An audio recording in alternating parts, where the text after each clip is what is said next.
Les doy la bienvenida al ministro y el acta de la sesión séptima ordinaria se da por aprobada por no haber sido objeto de observaciones. El acta de la sesión octava ordinaria queda a disposición de las señoras y señores diputados y el señor secretario dará lectura a la cuenta. Señora Presidenta, hemos recibido un oficio de Su Excelencia el Presidente de la República, mediante el cual hace presente urgencia al despacho del proyecto de ley boletín 8999-08, que está hoy día en tabla, calificándola de simple. Un oficio de la Superintendencia de Salud, mediante el cual señala no tener competencia para la fiscalización en la toma de exámenes médicos a los trabajadores contratistas de la división del teniente. Un oficio del Ministerio de Energía, porque da respuesta a los oficios 5 y 6 sobre los efectos de la aplicación de la ley que establece mecanismos de equidad en las tarifas de servicio eléctrico, desagregados por comuna. Un oficio de la Superintendencia de Electricidad y Combustible, en el cual informa sobre las interrupciones de suministro eléctrico durante 2017 en comunas de Laja, Santa Juana y San Rosendo. Y hemos recibido en este momento una comunicación del jefe del comité del Partido Renovación Nacional, mediante el cual nos comunica que el diputado señor Francisco Guiguren será reemplazado por los efectos de la sesión de hoy por el diputado don Hugo Rey. Terminada la cuenta, no ha llegado. Terminada la cuenta, señora Presidenta. ¿Se ofrece la palabra sobre la cuenta? ¿No? Señora Presidenta, yo sobre la cuenta.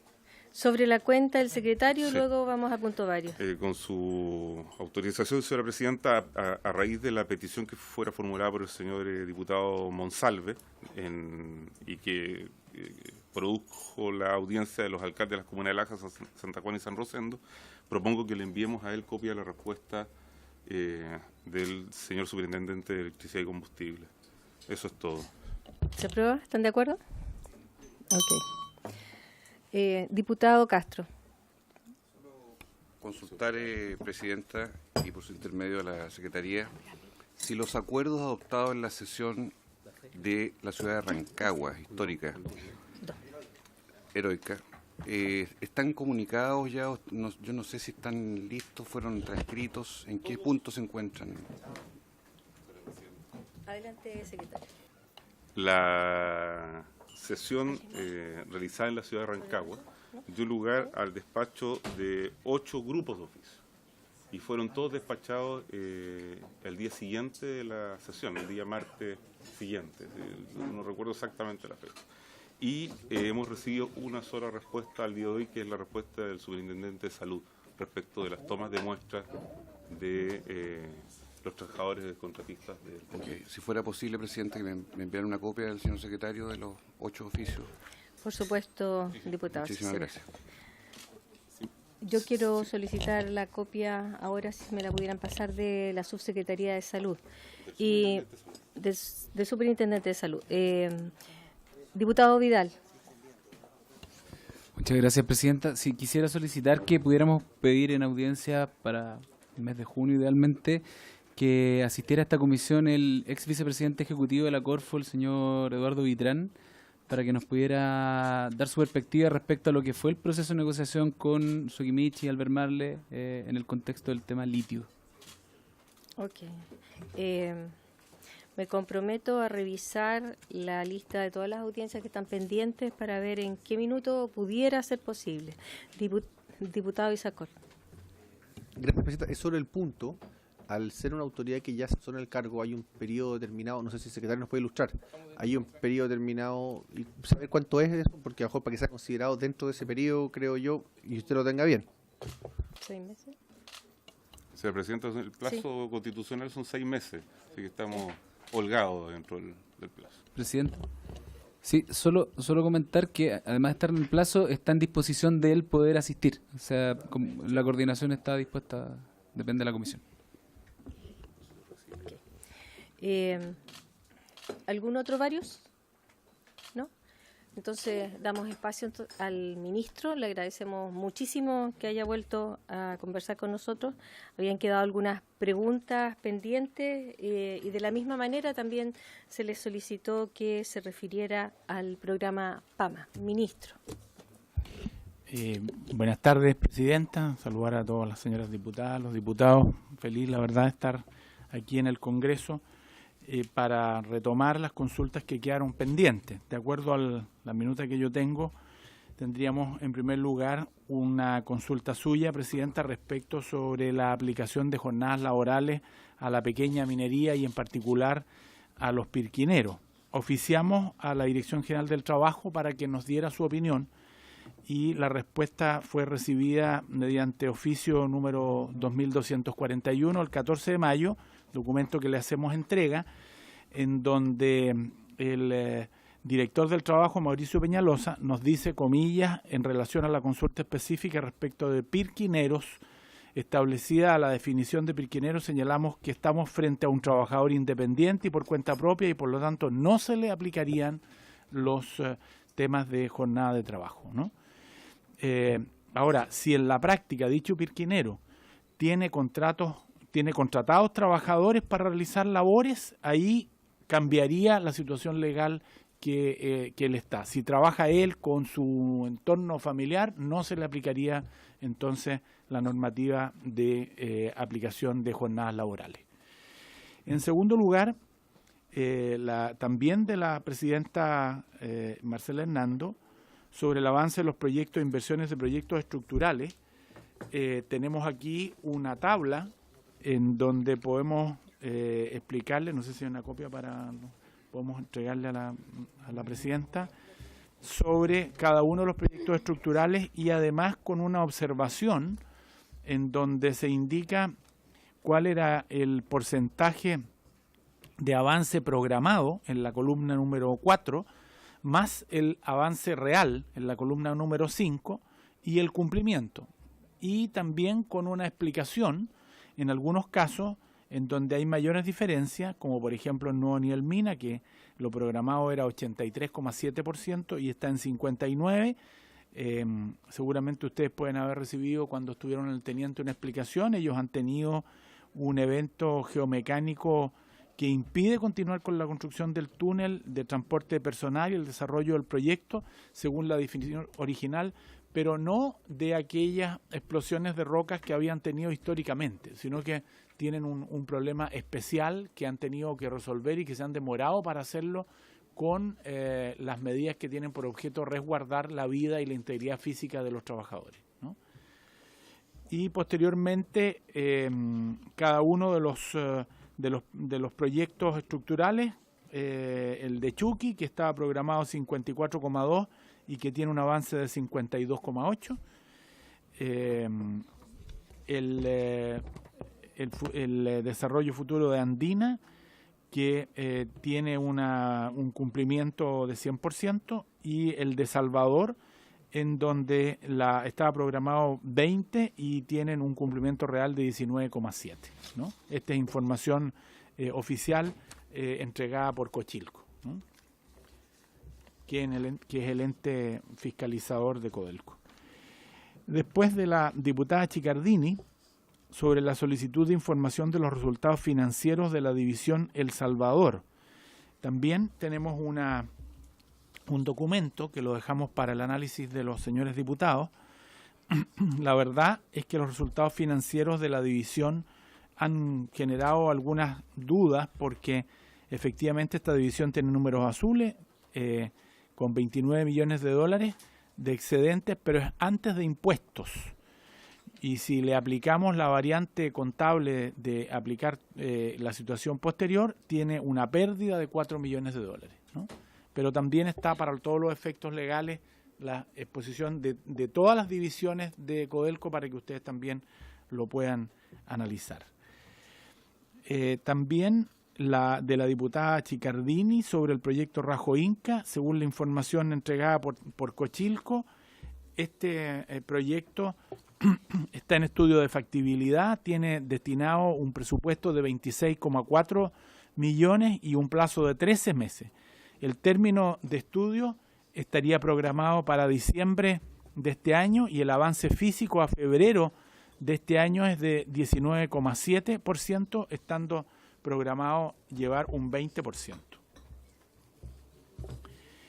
El diputado Gaona ha consultado sobre la distribución por región de los recursos del FNDR destinados a la minería, a la pequeña minería. 2014-2018. Vamos a hacer entrega de la información por su intermedio, Presidenta, a la Secretaría para que pueda también hacer llegar a todos los diputados de esos recursos. También del diputado Gaona nos ha pedido información respecto del programa de asistencia a la minería artesanal. Respecto de este tema, Presidenta, yo quiero decirles en primer lugar que en el Ministerio hay muy poca información respecto del PAMA, ¿no? Como ustedes saben, este es un programa que, a pesar de que depende del Ministerio de Minería, la ejecución se hace a través de la Empresa Nacional de Minería, quien cobra un porcentaje de estos recursos para poder llevarlo a cabo. Y voy a pedirle a Javier Cosman, que es uno de los asesores que me acompaña, para que pueda dar una pequeña visión respecto a este tema. Como veo algunas caras que me miran, sí, efectivamente, como esa información no está, he pedido que se pueda hacer una investigación respecto de esto en el Ministerio para que se pueda ordenar esa información y podamos tener una información más clara respecto de lo que ha pasado con el PAMA. No sé si...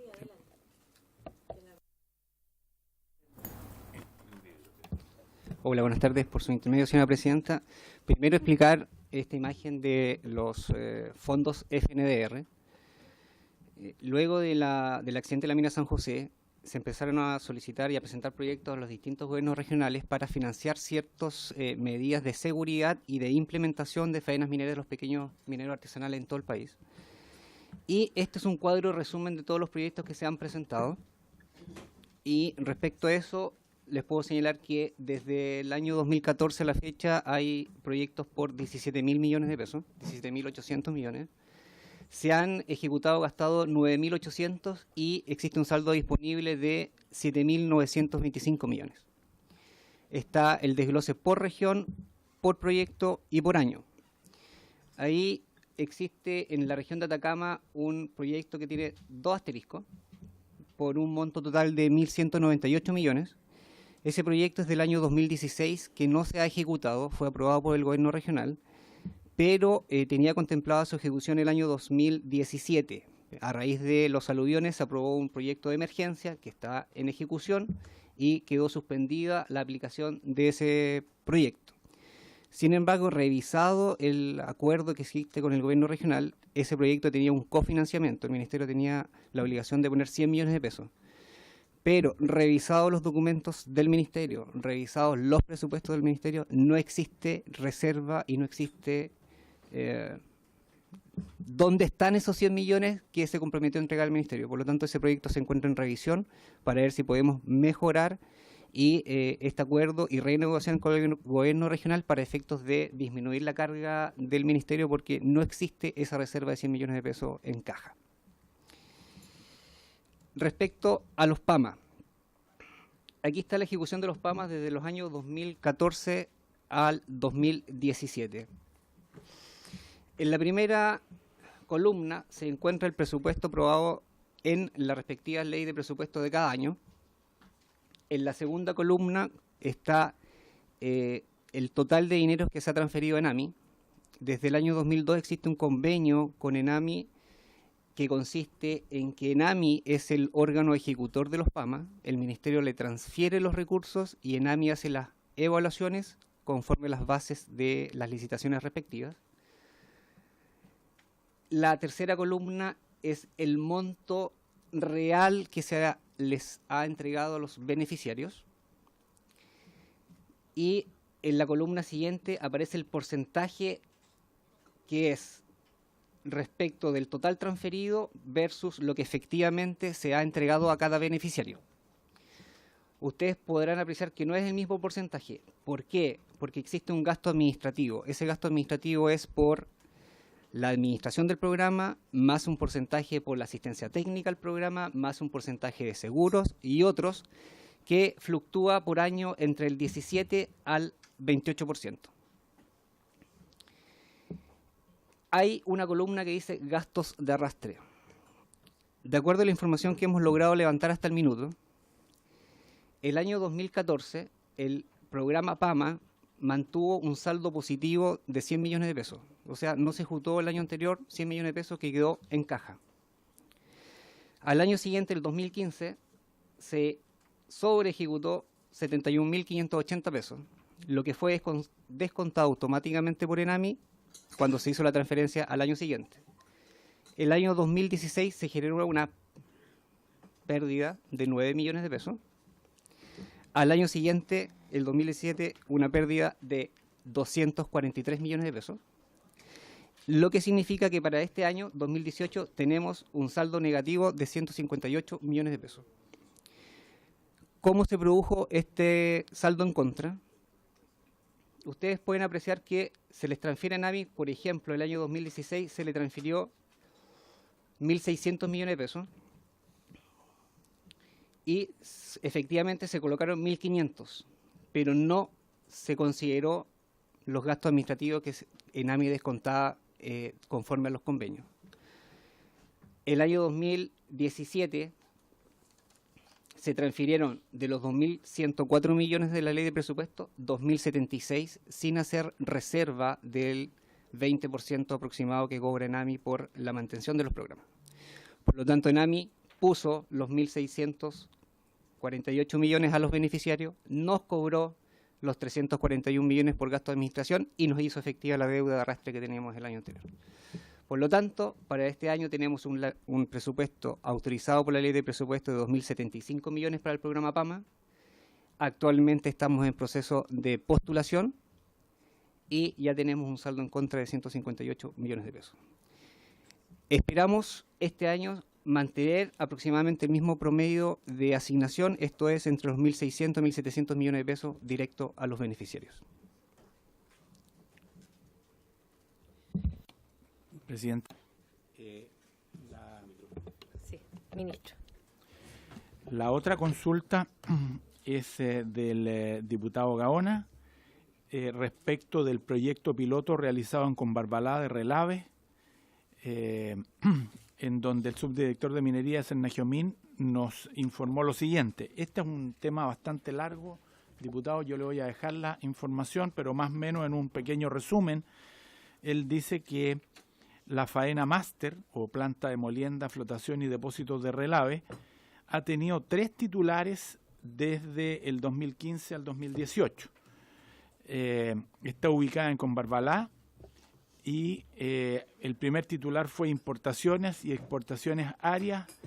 El segundo titular, Sociedad Comercializadora de Equipos y Materiales Mineros San Pablo de Illapel. Y el tercero, Sociedad Comercial Máster Limitada. La planta piloto de la faena máster no tuvo resultados que se materializaran en el proyecto sometido a revisión de Cernagiomín. Cernagiomín hizo una revisión y determinó que no había resultados. Los distintos titulares presentaron en 5 oportunidades un proyecto de depósito de relaves para la faena máster. En 3 oportunidades los respectivos titulares dieron por abandonados los proyectos presentados. Y en otra oportunidad fue el servicio quien rechazó el proyecto y actualmente el depósito de relaves presentado por la empresa Sociedad Comercial Máster Limitada en junio del 2017 se encuentra en revisión por Cernagiomín y ha tenido ya 3 oficios con observaciones dada la deficiente calidad técnica del proyecto.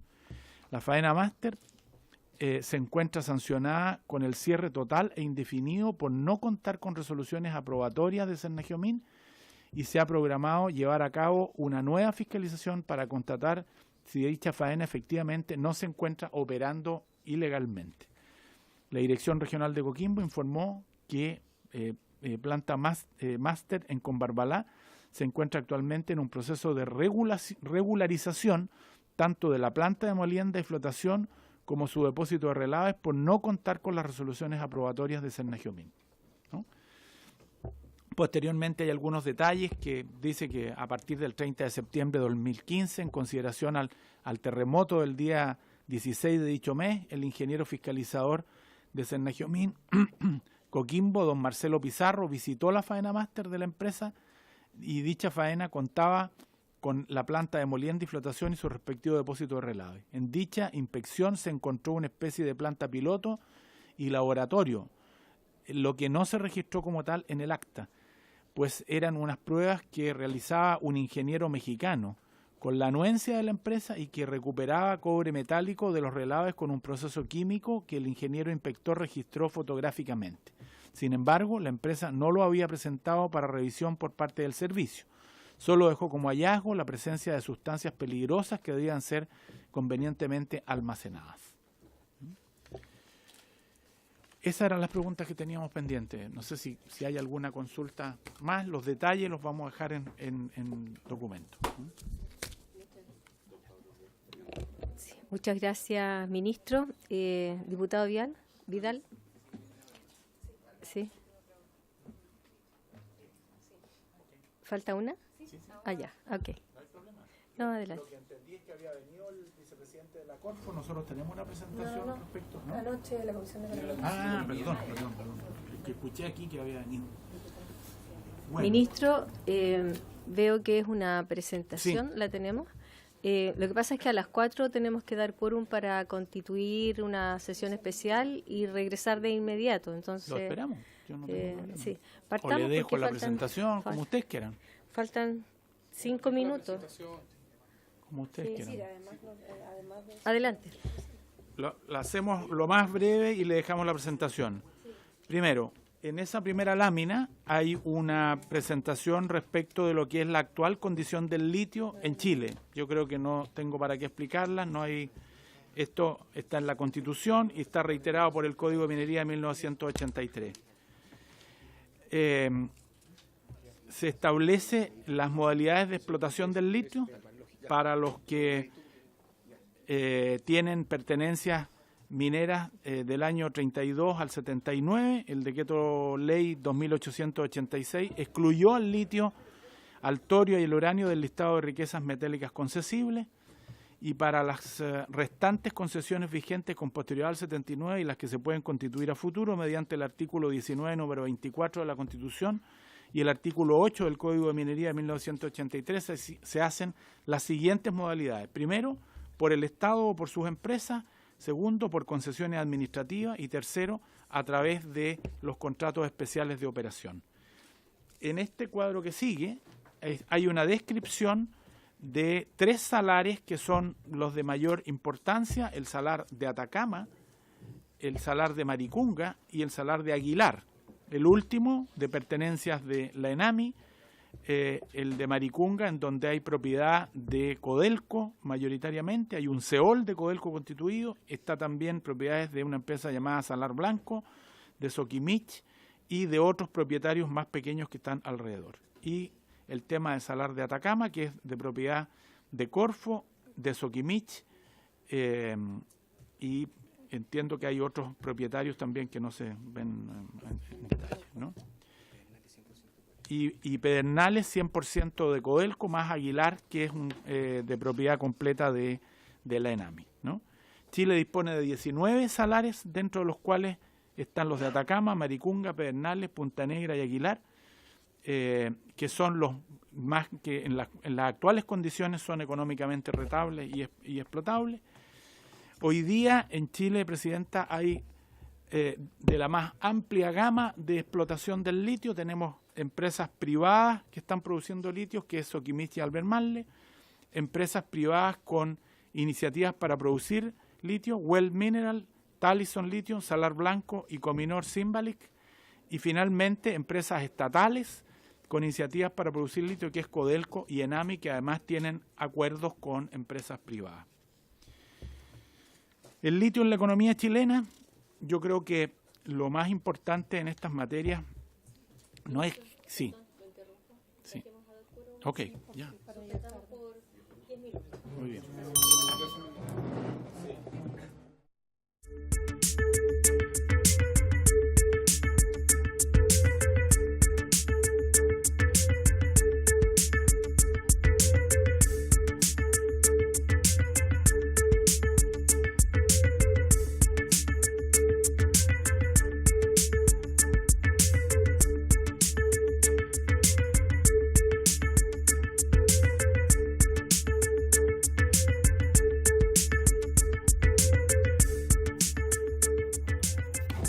Presidenta, retomando, quise poner 2 láminas que un poco hacen verdad respecto de las dimensiones de este mercado hoy día.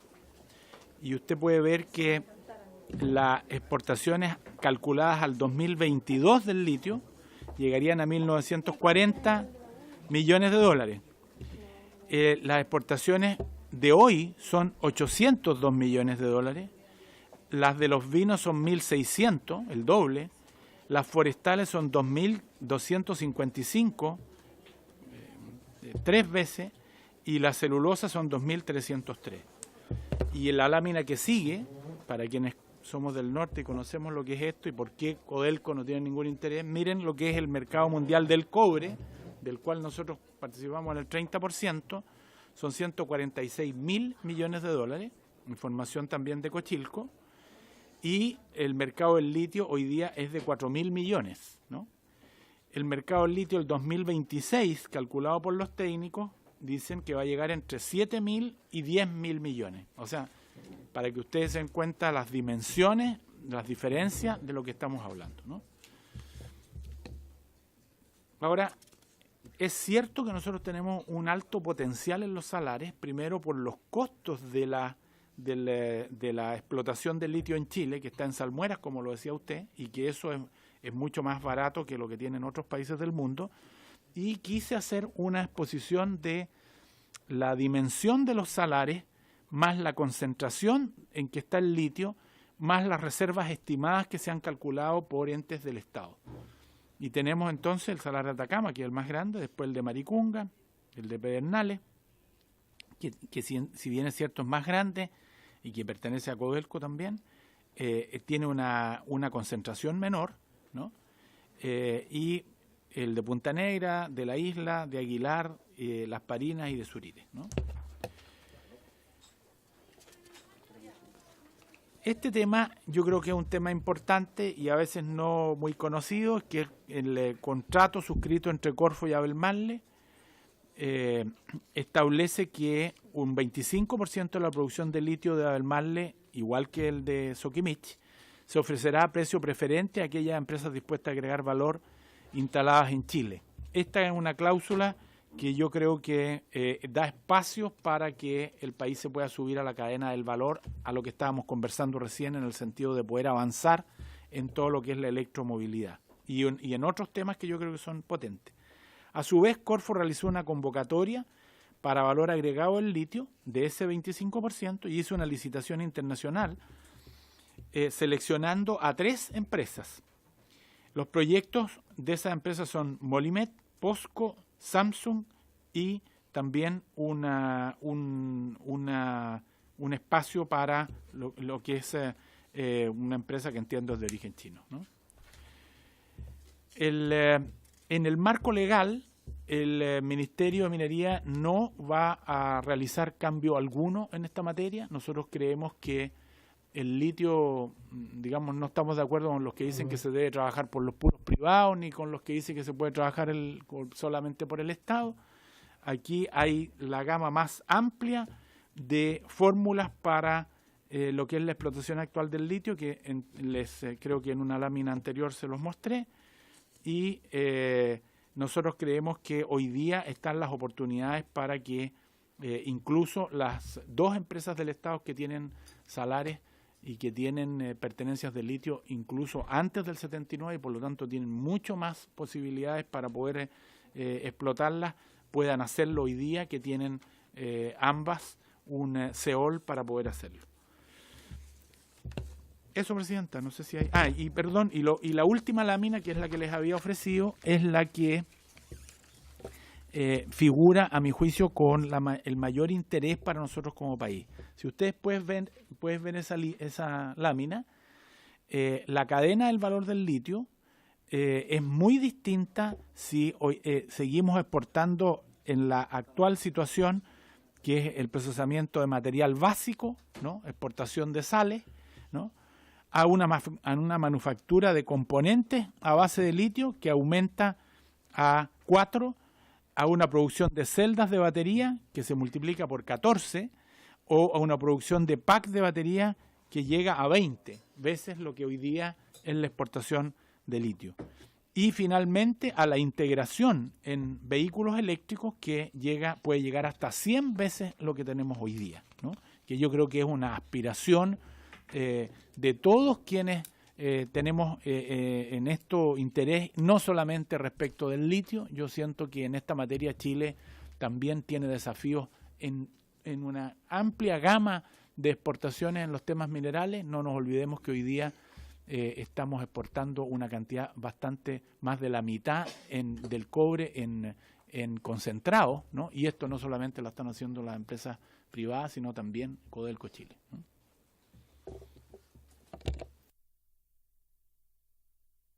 La palabra.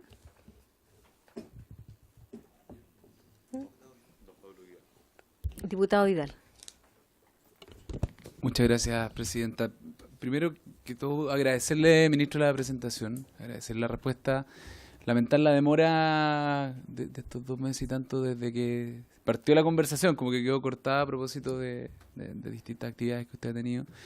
Pero en particular lo que quisiera señalar es que ayer asistí a la Comisión de Economía a ver la presentación del señor Sichel, estaba la diputada Cid, el diputado Silver también, y él señaló algo dos cosas que me parecen preocupantes y que también están acá en esta presentación, que son unas que la proyección respecto de el aporte que puede significar el litio a la economía chilena están sobre la base de la exportación de la materia prima que se está extrayendo hoy día y sobre las capacidades instaladas hoy día. Y lo segundo es que él señaló que él creía que este era un tema más de minería que de Corfo. Y a mí eso es lo que más me parece preocupante. Me parece preocupante porque el sentido de la pregunta que yo le hice acá en marzo tenía que ver con cuál es la mirada que el gobierno tiene respecto a el litio pensando en el desarrollo estratégico de Chile. No solo en la extracción del recurso, sino que en cómo aprovechamos el recurso para potenciar el desarrollo de industria y manufactura asociada al litio, que va un poco más en la línea de esta lámina, donde lo que, no sé si estará calculado, se lo pregunto, cuando se proyecta en 100 en el caso de la integración de vehículos, ¿se está calculando ahí también el aporte que significa en el caso del desarrollo de vehículos también el tema del cobre y los otros minerales que también se utilizan para el desarrollo de esos materiales? Porque la ventaja comparativa que Chile tiene en el desarrollo de estas tecnologías es que no solo tenemos litio, tenemos todos los otros minerales que pueden aportar en esta industria, donde eventualmente podría ser interesante para las empresas que están desarrollando, por ejemplo, vehículos eléctricos, a lo mejor poner plantas en Chile, porque tendrían todos los materiales que necesitan, incluido el capital humano, para poder generar industria acá en Chile. Y ahí es donde yo creo que todavía nos falta una respuesta, y yo tengo, sinceramente, ministro, la esperanza en que usted pueda impulsar eso, porque lo he leído, porque lo he escuchado, porque yo sé que usted es un hombre que cree en lo público.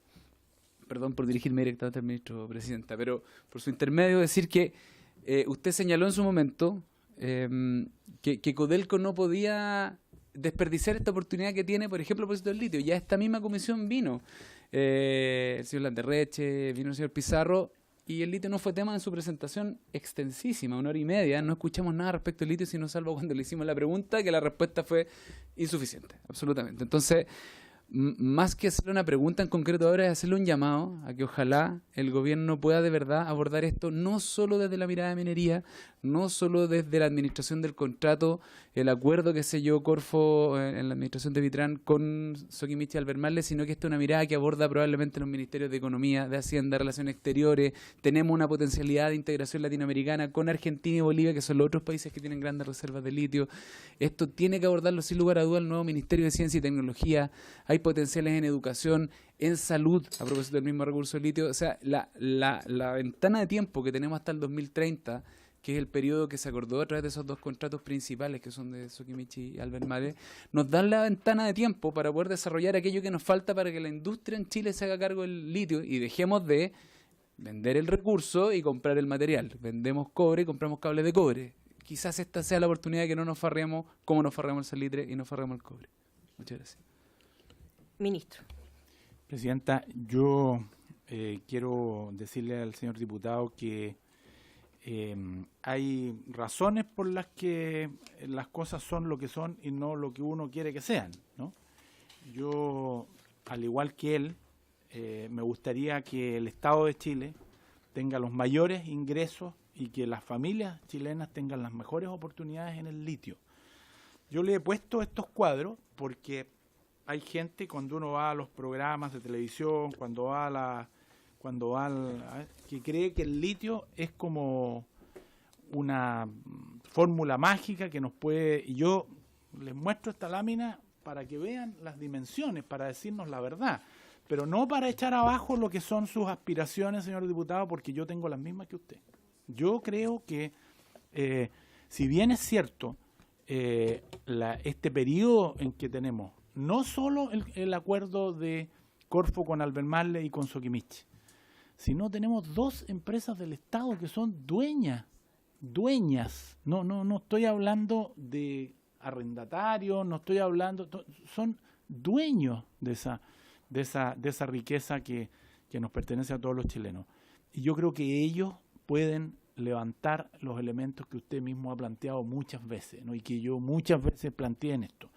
Ahora, desde el punto de vista económico, hoy día la situación no es atractiva, y por eso que esas empresas, si usted cree que el presidente ejecutivo de Codelco, del color político que sea, viera que en el litio tiene un mejor negocio que en el cobre, habría dejado botado todo y estaría encima de esto, ¿no?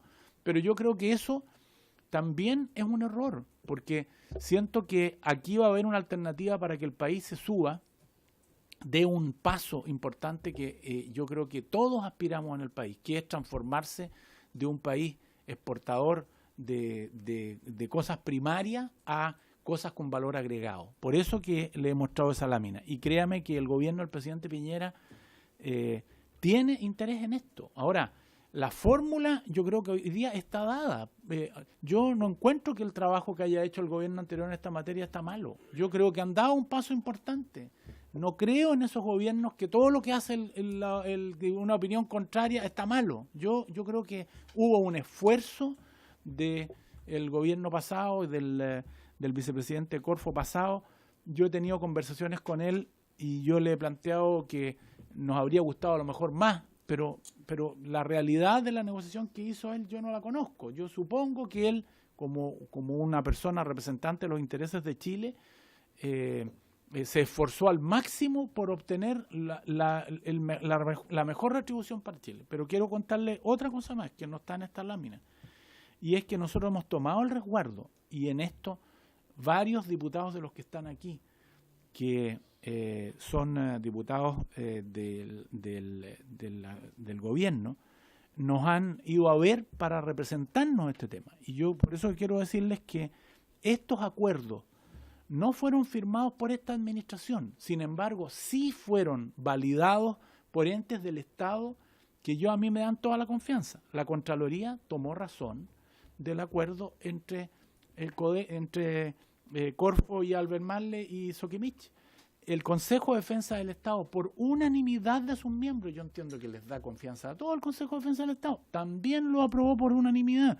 Y finalmente Cochilco, que es el ente que está establecido por ley para fiscalizar a las empresas del cobre, y la SECHEN, que es un organismo también del Estado, todos lo validaron. Entonces, yo a veces veo algunos discursos que como que deslindan en que aquí habría algo raro, que aquí no sé. Aquí no hay nada raro, y aquí hay 4 entes del Estado que han dicho por unanimidad de sus miembros: este es un acuerdo dentro del marco de la ley y que beneficia al Estado de Chile. Y por eso yo quiero despejar esas dudas y decirles claramente que eso no existe, y que vamos a hacer como ministerio y como gobierno todos los esfuerzos para que en este tema, que a mí me parece, al igual que usted, que es una oportunidad, porque en el cobre, ¿qué ha pasado en los últimos 100 años? No mucho, hemos seguido un poco en lo mismo. Estamos haciendo unos avances en algunos temas que yo les he insinuado, y que voy a venir con esos temas para que ustedes puedan conocerlos, en donde sí hay un salto tecnológico importante, porque en los últimos 50 años, después de que Germán Schwarze inventó el convertidor teniente en materia de fundiciones, no se ha inventado nada en 50 años. Eso también es responsabilidad de nosotros como país, ¿no? Porque somos los productores del 30% del cobre y tenemos el 36% de las reservas de cobre del mundo, ¿no? No hay ningún país que tenga un commodity en esas proporciones, ¿no? Pero esto es lo que nosotros tenemos que avanzar. Y en esa materia tenemos algunos anuncios que son importantes en materia de fundiciones, que les voy a traer luego. Y en materia de procesamiento, hoy día iba a traer un cátodo de cobre para mostrárselo a los que son de regiones mineras, para que vean un experimento que a mi juicio sí va en la línea correcta, que es ponerle valor agregado para que los mineros más pequeños puedan llegar al producto final, ¿no? Yo creo que estamos avanzando, el gobierno está poniendo todo el énfasis que puede en todo lo que es la tecnología, y el presidente nos ha pedido especialmente que si no estamos en la innovación tecnológica, otros países del mundo, a pesar de que nosotros tenemos los recursos naturales, nos van a pasar por encima, porque ellos sí van a obtener los resultados de lo que es ponerle valor agregado a las cosas, ¿no? Diputado. Gracias, presidenta. Buenas tardes, ministro. Yo le escucho a usted muy bien inspirado y lo cierto es que hay una declaración de principio en lo que usted manifiesta respecto a cómo nuestro país aprovecha nuestros recursos naturales y menciona incluso y describe bien que tanto la Contraloría, el Consejo de Defensa del Estado han encontrado todo ok. Sin embargo, algunos pensamos distinto, ¿no? En razón del marco jurídico en el que seguramente están bien hechos esos negocios, lo digo de buena manera en el más estricto del significado de lo que implica el marco jurídico y el respeto al marco jurídico. Pero claramente estamos acá en búsqueda de beneficio para el país y, como usted lo ha dicho y usted representó, para los territorios mineros. Y observamos que algunos negocios del Estado no siempre provocan ese beneficio. Estamos reconociendo hoy día la importancia de lo que ha sido la producción del cobre, por ejemplo. Y estamos reconociendo ya como que ya no se hizo nada, mire. Pero en algún momento cuando hablábamos de reconocer la importancia del litio, conversamos con un grupo de amigos, si no somos capaces de reconocer los beneficios del cobre para el país y lo que no estamos recibiendo, ¿tendremos la capacidad para un tema como el litio? Bueno, algo de eso se ha dicho. Y lo digo en concreto, ministro, porque a mí me parece que respecto a la industria minera y el cobre, nuestro país no está recibiendo los beneficios que corresponden. Y lo digo particularmente por la minería privada, se hacen pero hermosas reflexiones respecto a esa minería y sin embargo no concretamos en el marco regulatorio. Yo recuerdo que el año 2005, cuando surge la ley del impuesto específico, el llamado royalty, que usted fue un protagonista en aquel tiempo, no beneficia el espíritu del royalty, que era impactar en los territorios. Primero, ni siquiera es un royalty, es un impuesto. Después de todo el tratamiento, después de todo el filtro que tienen las utilidades, se aplica una cuestión que resulta irrisoria, yo creo, y ganan una vez más la empresa mineras privadas. Yo no soy estatista, creo que coincidimos en algunos temas que usted plantea. Pero en la fórmula final, nuestro país pierde y las regiones perdemos.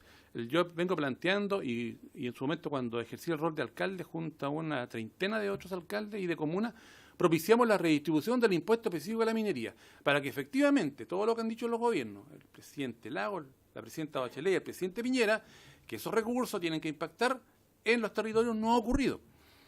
Hoy como nunca, con las cifras que incluso usted mismo reconoce ahora respecto a la producción del cobre, no es tema establecer un royalty, no es tema y debería ser tema. Deberíamos estar discutiendo si efectivamente estamos en pos de beneficiar a nuestro país, a nuestra patria. Yo no lo observo y ahora estamos indicando que se hizo un negocio muy bien respecto al litio y estamos un poco filosofando de los beneficios que pueden venir, que estamos de acuerdo, pero que uno siempre tiende un poco a prolongar esta discusión y no concretamos. Entonces yo, me parece que fue la primera reunión que le entregué, ministro, una reflexión en torno a la redistribución del impuesto específico a la minería, la ley 20.469, y esperamos que haya un pronunciamiento por parte del gobierno. Espero, si se da la posibilidad de una segunda intervención, de compartir una grabación y un compromiso del presidente Piñera respecto a esto, porque cuando la discusión a veces ya no se vuelca a beneficio de todo el país, nosotros hicimos una propuesta en su instante al gobierno, a un Fondo de Desarrollo del Norte, a una propuesta más territorial, más específica, que en el primer gobierno del presidente Piñera quedó a medias. No han habido situaciones. No quiero yo ser un poco ácido en mi comentario, pero sencillamente sabemos con qué empresa llega el acuerdo Corfo. Entonces, no voy a indicar lo que en su momento cuando conversamos con el Contralor y con otras autoridades manifestaban respecto a cómo se llega acuerdos con una empresa que corrompió la política chilena. Entonces, yo creo que no podemos eludir muchas situaciones si estamos, en realidad, por hacer bien las cosas. Entonces, hay varias propuestas en concreto que hemos hecho al gobierno y nosotros estamos esperando respuestas respetuosamente, y yo espero que en una próxima invitación que le hagamos al ministro a través suyo, señora presidenta, saber si el gobierno está dispuesto a esta redistribución del impuesto específico a la minería y si el gobierno está dispuesto a colocar en el debate y establecer verdaderamente un royalty minero, y que no sigamos maquillando negocios en los que hipotecamos el futuro, y que yo vengo escuchando mucha relación de principio por lo menos los últimos 25 años. Gracias, presidenta. Diputado Vidal. Muchas gracias, presidenta. Sí, por su intermedio, decir que en ningún caso me interesa instalar algún manto de duda sobre el acuerdo entre Corfo y Soquimich y Albemarle, en ningún caso, porque no lo creo. Es más, creo que el acuerdo nos rescató de una posición mucho más peligrosa, que era con las condiciones actuales que tenía Soquimich, un contrato indefinido en el tiempo, sin las condiciones que tiene hoy día la obligación en investigación y desarrollo o aporte a las comunidades. Sin lugar a duda quedamos en una mejor posición a la que teníamos antes del acuerdo, y eso yo lo comparto. Pero a mí lo que me preocupa es el hecho de que cuando mostramos la proyección económica de los recursos, por cada auto eléctrico que se hace, la cantidad de litio que se usa es muy poca, pero se cuadruplica la cantidad de cobre que se utiliza. Entonces, insisto, que apalanca el desarrollo de otros recursos que pueden ser incluso más estratégicos porque los tenemos más desarrollados, como puede ser el caso del cobre. Entonces, así como usted señala que si en 50 años no se innovó nada respecto de lo del cobre, que no nos pase con el litio y que nos anticipemos. El 2030 se los van a devolver por parte de estas dos empresas una capacidad de extracción de recursos de esos salares, y algo tenemos que tener preparado a esa fecha para no esperar ahí 15 años a ver qué hacemos. Y esa es la oportunidad que yo creo que tiene este gobierno, y en este caso usted, el señor ministro. Muchas gracias. Ministro, tiene la palabra. Bueno, mira, tratando de dar la mejor respuesta, nosotros hemos tenido reuniones con distintas organizaciones que hoy día están en la línea de buscar la fórmula para que podamos llegar al valor agregado lo más arriba posible de esa línea. Ahora, nosotros como país tenemos un atraso en el tema tecnológico de por lo menos 25 años respecto de las potencias, ¿no? Por distintas razones, ¿no? Yo creo que los avances tecnológicos no forman parte del interés en general del país. No nos destacamos por eso, ¿no? Hay países como Finlandia, que fueron países mineros originalmente, y que como se les acabaron su naturaleza que habían tenido con minerales, sin embargo ellos desembocaron en tecnología, y hoy día nos venden tecnología a nosotros. Nos venden hornos, nos venden molinos, nos venden software, nos venden una serie de cosas. Sin embargo, hay algunas cosas que, si ustedes quieren, yo puedo venir a explicarles en donde como gobierno vamos a poner todo nuestro impulso para tener resultados, ¿no? Y que van en la línea de lo que usted plantea, diputado. Y es que nosotros podamos caminar, por lo menos para vencer parte de este letargo y de esta diferencia que nosotros tenemos. Yo he planteado una línea que uno no se puede estar cambiando de chaqueta con lo que ha hecho permanentemente. Yo siento que nosotros tenemos una oportunidad también de subirnos al tema de la tecnología en el uso del offset, ¿no? Que algunos, no sé, en la sesión pasada yo les había explicado lo que era.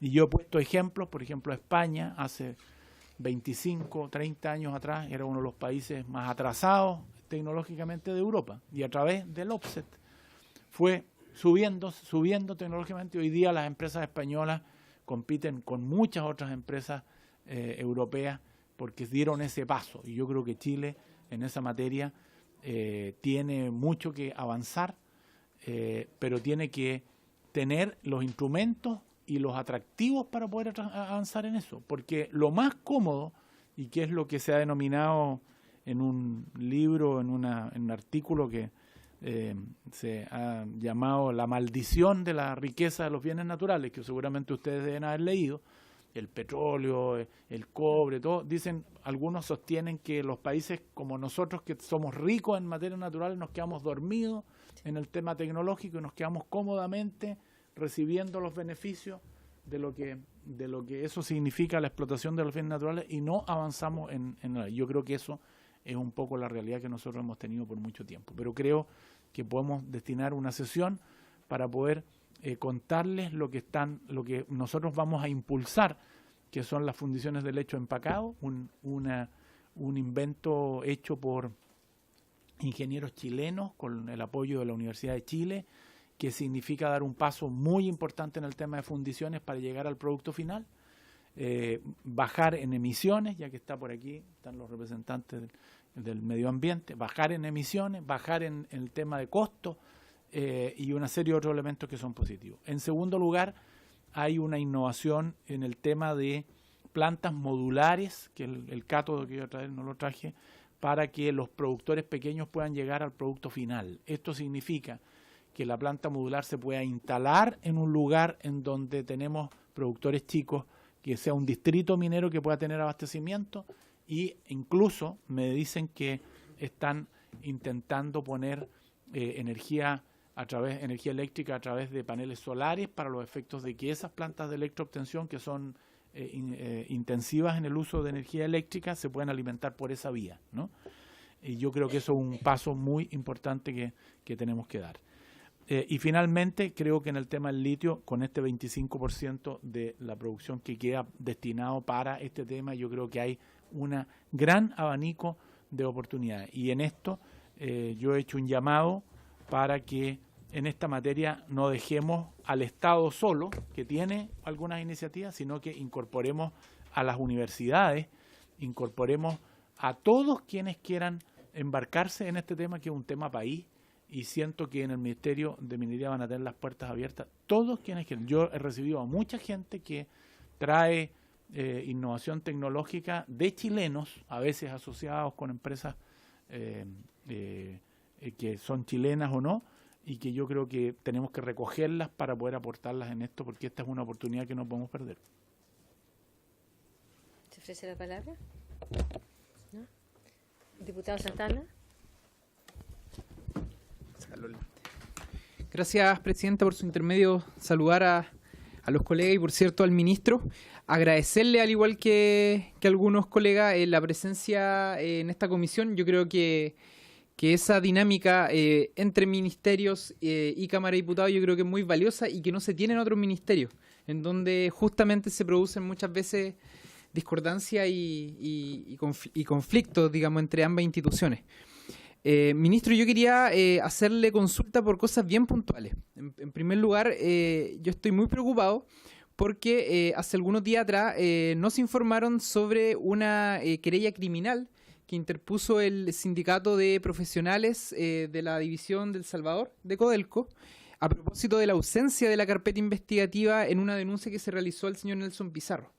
Entonces yo quería consultarle si usted estaba al tanto de esta situación y quería saber también si es que el Ministerio tiene una opinión respecto a este tema, ¿no? Lo segundo es manifestarle a propósito de la presentación misma mi preocupación por este programa de apoyo técnico, por el cual yo le había consultado la última vez que usted asistió a esta comisión, porque, entre otras cosas, yo creo que una de las iniciativas de gobierno financiadas con recursos del gobierno regional, nos enteramos acá que hay un aporte también ministerial, que más esperan los sindicatos de la región de Atacama a razón, digamos, de algunas reuniones que hemos sostenido con ellos. Y puntualmente algunos aspectos también, ministro, que me gustaría que pudiese abordar. Yo algunos de estos temas se los planteé, pero no estuvieron dentro de la exposición que usted realizó. El primero de ellos tiene que ver con este esfuerzo que se ha hecho durante algunos años anteriores por la creación de un estatuto para los pequeños mineros, ¿no? Ese tema yo se lo planteé en la última reunión, no se tocó en esta exposición, y yo me junté hace poco con la Asociación de Pequeños Mineros de la localidad de Domeico, en donde me manifestaron su interés en que se materialice esta iniciativa, y por otra parte también yo recogí en la última reunión que usted estuvo presente acá, esa solicitud, esa invitación más bien que usted nos hizo, a poder conversar también con las organizaciones sindicales de nuestras respectivas regiones para poder canalizar en el trabajo de elaboración de este estatuto. A mí lo que me señalaron es que ese trabajo ya se ha hecho durante muchos años y lo que esperan realmente la pequeña minería es la concreción, digamos, de esta iniciativa. Por otra parte, también yo le hice una consulta relacionada con la ley con esta ley de pensiones, que en algún momento se manifiesta por parte de muchos actores también locales. Y finalmente, ministro, y esta es una consulta un poco más amplia. Usted en la última exposición que realizó acá habló de que se habían, paso de la pequeña minería, digamos, a la gran minería. Usted habló de que se habían aprobado, o que estaban más bien aprobados, una cantidad importante de proyectos en el norte del país, ¿no? En el caso de la región de Atacama, usted, si no me equivoco, nos habló que habían 7 proyectos aprobados, y a mí me gustaría saber cuáles son esos proyectos, ¿no? Se lo pregunto, ministro, porque muchas veces en el debate político local se responsabiliza al Estado, se responsabiliza al Estado o a los gobiernos de turno respecto, digamos, a la dinamización de la economía en las regiones y a nivel nacional. En la administración anterior, en el caso de la región de Atacama, hubo una inversión del Estado, del gobierno, bastante importante a lo largo de las 9 comunas de la región, ¿no? Pero si uno toma en consideración que hay 7 proyectos de la gran minería que están aprobados, ¿no? Uno esperaría que esos proyectos en algún momento se concreten. Porque uno lo que ha visto también mucho en el territorio es que hay privados que luego de obtener todas las recomendaciones y todos los permisos técnicos para poder concretar un proyecto minero, no lo concretan, ¿no? Entonces ahí a uno se le genera un cierto signo de interrogación de por qué el privado, luego de haber realizado todo un proceso, todo un esfuerzo para poder obtener las recomendaciones técnicas por parte del Estado, no concretan proyectos. Y a mí me parece que ahí también estamos hablando de algo que tiene que ver con el rol del Estado, ¿no? Yo leí una entrevista de usted hace algunos días atrás en donde mencionaba la relevancia que tiene el proyecto Nueva Unión para la provincia del Huasco y para toda la región de Atacama. Opinión que, por cierto, ministro, yo comparto con usted, porque me parece que en la medida de que proyectos que estén con recomendaciones técnicas o estén en ese proceso, se vayan concretando y vayan dinamizando la economía local y vayan respetando también las normas que deben respetar, yo creo que eso le hace bien a la comunidad. Nosotros tuvimos una reunión hace algunas semanas atrás con los representantes del proyecto Nueva Unión y nos manifestaban algunos aspectos que son bien importantes desde mi punto de vista. Nos decían que, por ejemplo, ellos quieren hacer un esfuerzo por repatriar, le ponían ese calificativo, a aquellos trabajadores que se encuentran en otras regiones del país. Y nos parece importante porque queremos que, en el caso de la región de Atacama, nuestros trabajadores trabajen, ojalá, en el territorio, ¿no? Y trabajen en nuestra zona. Y por otra parte, ellos señalaban el esfuerzo que deben hacer de aquí hasta el momento que este proyecto, ojalá, entre en ejecución, poder dotar a la población, poder formar a la población de cara a los desafíos productivos que se tiene a partir de este proyecto. Y ahí me parece que hay una tarea bien importante que se puede hacer en materia de educación con los liceos técnicos y también en este desafío, que es una ley que debe asumir el Estado, de la creación de un centro de formación técnico estatal en cada región del país. Es decir, estos CFT que se van a crear en cada región del país, en alguna de ellas ya está avanzado este tema, debiesen tener también banderas y características que digan relación con los desafíos productivos que tiene cada región. Entonces, lo dejo como manifiesto porque me parece que es una oportunidad, como aquí se ha manifestado, entre otras tantas. Muchas gracias, diputado. Ministro, y con esto cerramos esta parte de la... Gracias, Presidenta, por su Gracias. intermedio. En el tema del Estatuto de la Pequeña Minería estamos trabajando. Yo sé que a veces, como hay cosas que se esperan por tanto tiempo, uno quisiera que las cosas estén listas, pero llevamos 2 meses en el gobierno y les pido que nos tengan un poco de paciencia, pero eso está dentro del programa de gobierno del presidente Piñera y lo vamos a hacer de todas maneras, ¿no? Si alguno de ustedes tiene alguna propuesta, la recibimos con todo gusto. Hay algunos que nos han dicho que este trabajo estaba hecho. Si alguien lo tiene, por favor que me lo mande, porque a veces uno dice cosas de verdad y cree y le escucha a otro y uno repite, pero a mí nadie me lo ha mandado. En segundo lugar... Perdón, antes de... Sí. ¿existe algún plazo determinado por ustedes que se hayan puesto, una meta? Nosotros vamos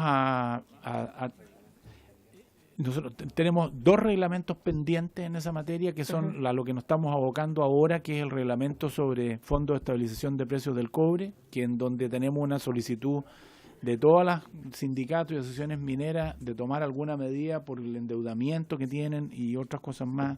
La diputada Sofía Cid nos ha hecho llegar una propuesta en esa materia y la vamos a estudiar. Y una vez que tengamos eso, vamos a dar una fecha, pero créanme que tenemos que también abocarnos al reglamento de seguridad minera, cuyo decreto se retiró por la administración pasada y creo que estuvo bien que se retirara. ¿Cómo está, diputado?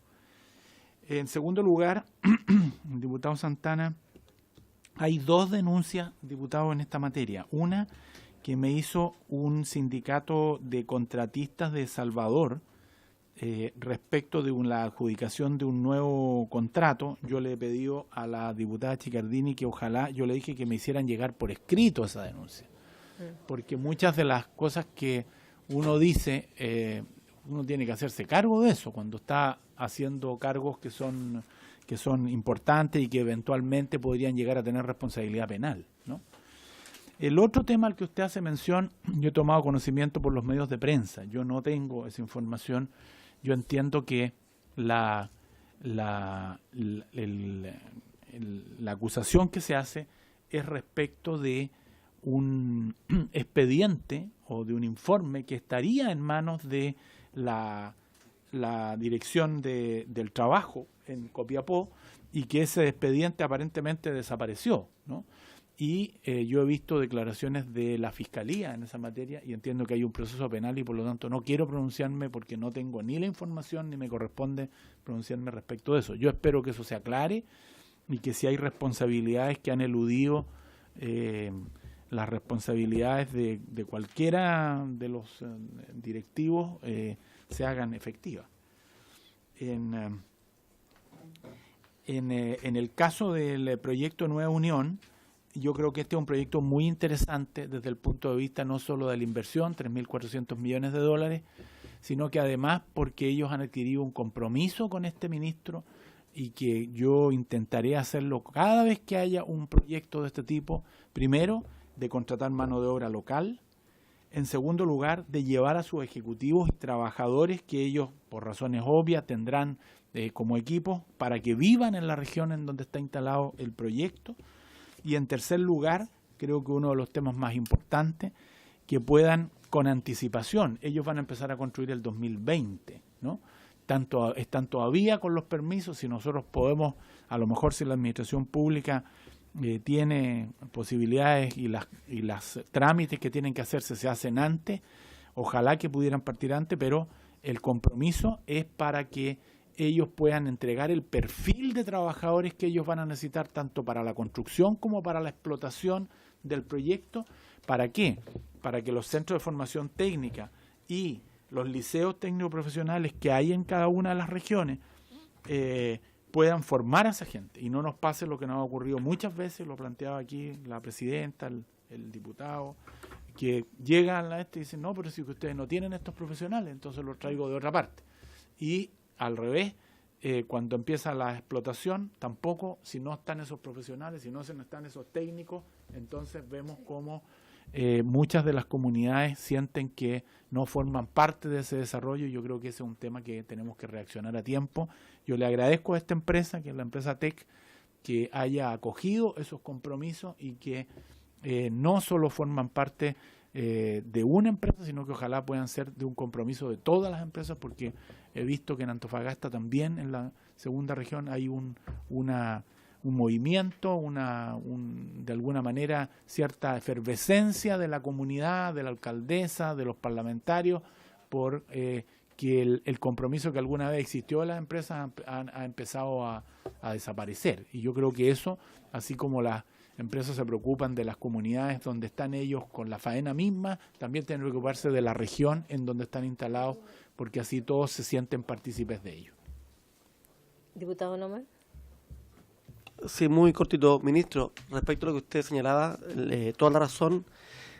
Y la clave está, ministro, respecto a este nuevo proyecto de Nueva Unión, lo que usted estaba señalando, está en la jornada excepcional de trabajo. Tengo entendido que esta empresa va a trabajar con una jornada excepcional 4x4, 3x3, y eso obligatoriamente deja a los trabajadores viviendo en un radio cercano a donde está el proyecto mismo. Y ojalá, ministro, pudiéramos en conjunto, el Ejecutivo con el Legislativo, y trabajarlo con el Ministerio del Trabajo en referencia a tener un porcentaje, que tengo entendido que es iniciativa exclusiva del presidente del Ejecutivo, en referencia a estos nuevos proyectos que se instalan en las regiones, como Atacama, como Antofagasta, como la región de Coquimbo, en referencia a trabajar con estas jornadas excepcionales como lo está haciendo la minera TEC, porque ahí está la clave de que contraten mano de obra local, porque no sacamos nada con decir que van a contratar mano de obra local y trabajan con jornadas excepcionales 7%, 10%, y eso termina al final llevando a la gente de afuera. Eso quería agregar. Muchas gracias, ministro. Le damos las gracias por habernos acompañado hoy día y, bueno, usted nos dirá cuándo está en condiciones de traernos lo que mencionaba que tenía interés en presentarlo. Yo voy a ir a terreno a ver estas plantas. Son un poco, hay que ver, hay que tocar y una vez que tengamos eso y tengamos un informe que yo le he pedido a Cochilco, que son los técnicos en esta materia, puedo exponerles a ustedes para los efectos de que eso se pueda materializar. A mí me parece que eso puede ser un cambio astral para la pequeña minería chilena, que es llegar al producto final, cosa que no habrían soñado nunca, y ese es un esfuerzo además de chilenos con un resultado que yo creo que puede ser muy importante. Así que feliz venir poder a exponérselo, ¿no? Y esperamos que nos traiga el cátodo. Muchas gracias. Vamos a suspender 2 minutos. Ya.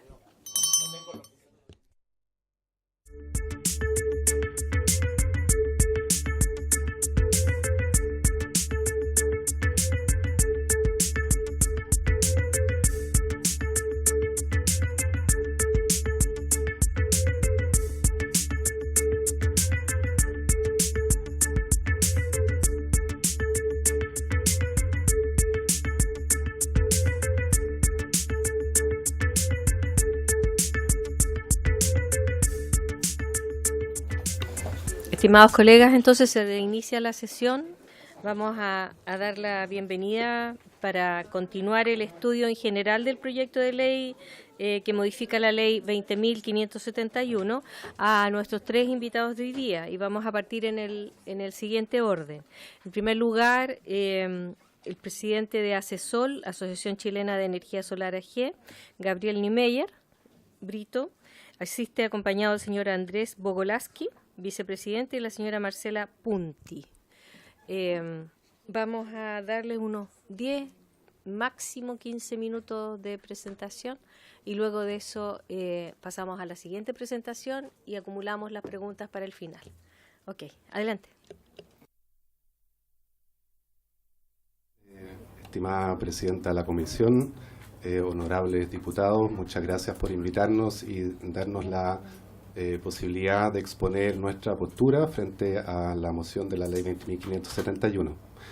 Les trajimos una muy breve presentación para comentarles que nuestra asociación es la Asociación Chilena de Energía Solar y es la organización gremial chilena que trabaja exclusivamente para el desarrollo de esta energía. Somos más de 60 socios, empresas de distintos tamaños, pero sobre todo pequeñas empresas, pymes, no solamente en la región de Santiago, sino que también de todas las regiones del país.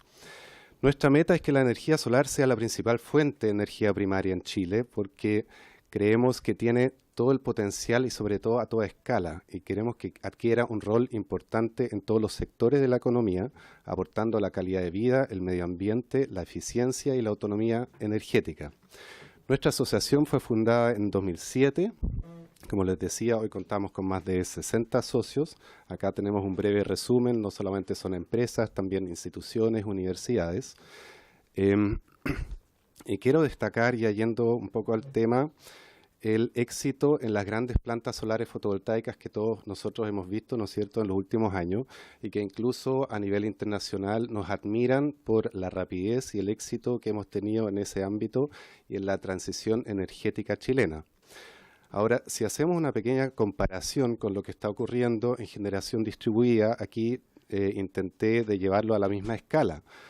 En los últimos años hemos alcanzado 2.115 megawatts en grandes plantas fotovoltaicas y en el mismo periodo 12 megawatts bajo la ley 20.571.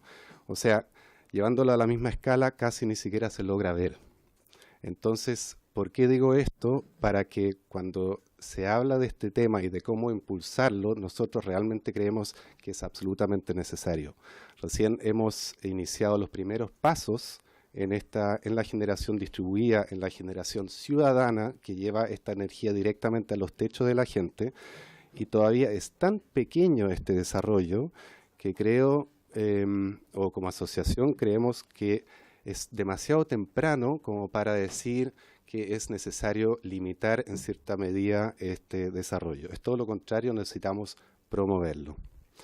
¿Por qué? Por todas las externalidades positivas que ustedes seguramente ya conocen, es fuente de trabajo, no solamente de trabajo de grandes empresas, de pequeños instaladores. Nuestros socios, por ejemplo, trabajan están convencidos de que este es el camino que tiene que llevar el país y están dando trabajo con sentido a los jóvenes, que eso es justamente lo que busca la nueva generación, ¿no es cierto? Y queremos que se desarrollen las regiones. Entonces, los pequeños sistemas llevan la generación de energía solar directamente a los techos, pero además llevan también el trabajo a esos lugares. Entonces, de lo que vemos de esta moción referente a la ley 20.571, hay dos puntos que queremos observar. Uno es el tema de los excedentes. Aquí les quiero explicar lo siguiente. Si bien la propuesta dice que esos excedentes sean valorizados y se puedan descontar, estos ya no se pagan a futuro si es que esos excedentes superaran la facturación eléctrica, ¿no es cierto? Entonces, ¿por qué se está intentando esto? ¿Por qué esta propuesta de moción? Nosotros entendemos que lo que se busca es asegurar de que esta ley se mantenga como una ley de autoconsumo, ¿no es cierto? Eso es lo que nosotros también apoyamos plenamente como asociación. Creemos que el espíritu de la ley se debe mantener, de asegurar que los proyectos que se hagan bajo esta ley sean de autoconsumo. Lo que ocurre es que al tomar el camino de recortar estos excedentes, generamos un riesgo y una incertidumbre innecesaria. Me explico. Supongamos que, por ejemplo, con un nuevo límite de 300 kilowatts, una empresa que tiene una facturación eléctrica de 30 millones puede generar aproximadamente la misma cantidad de dinero gracias a esa planta en el año.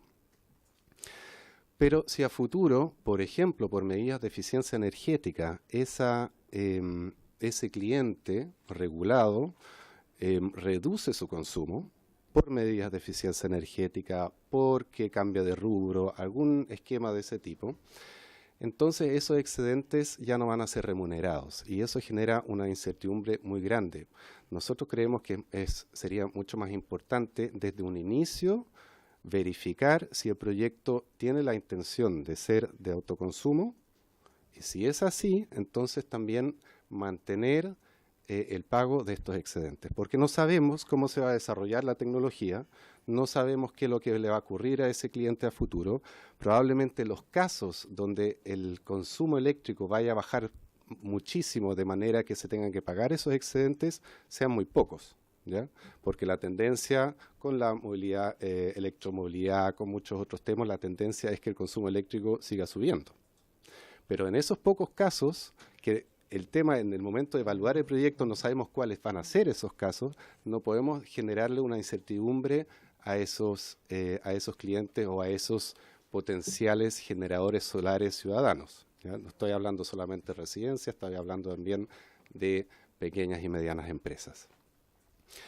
Entonces, además se genera una contradicción con la eficiencia energética, porque ¿qué ocurre si yo tengo un inversionista que me permitió instalar paneles solares en mi pequeña bodega, en mi supermercado, en el almacén, en algún lugar donde un agricultor, etcétera, y en el futuro tengo la posibilidad de hacer eficiencia energética?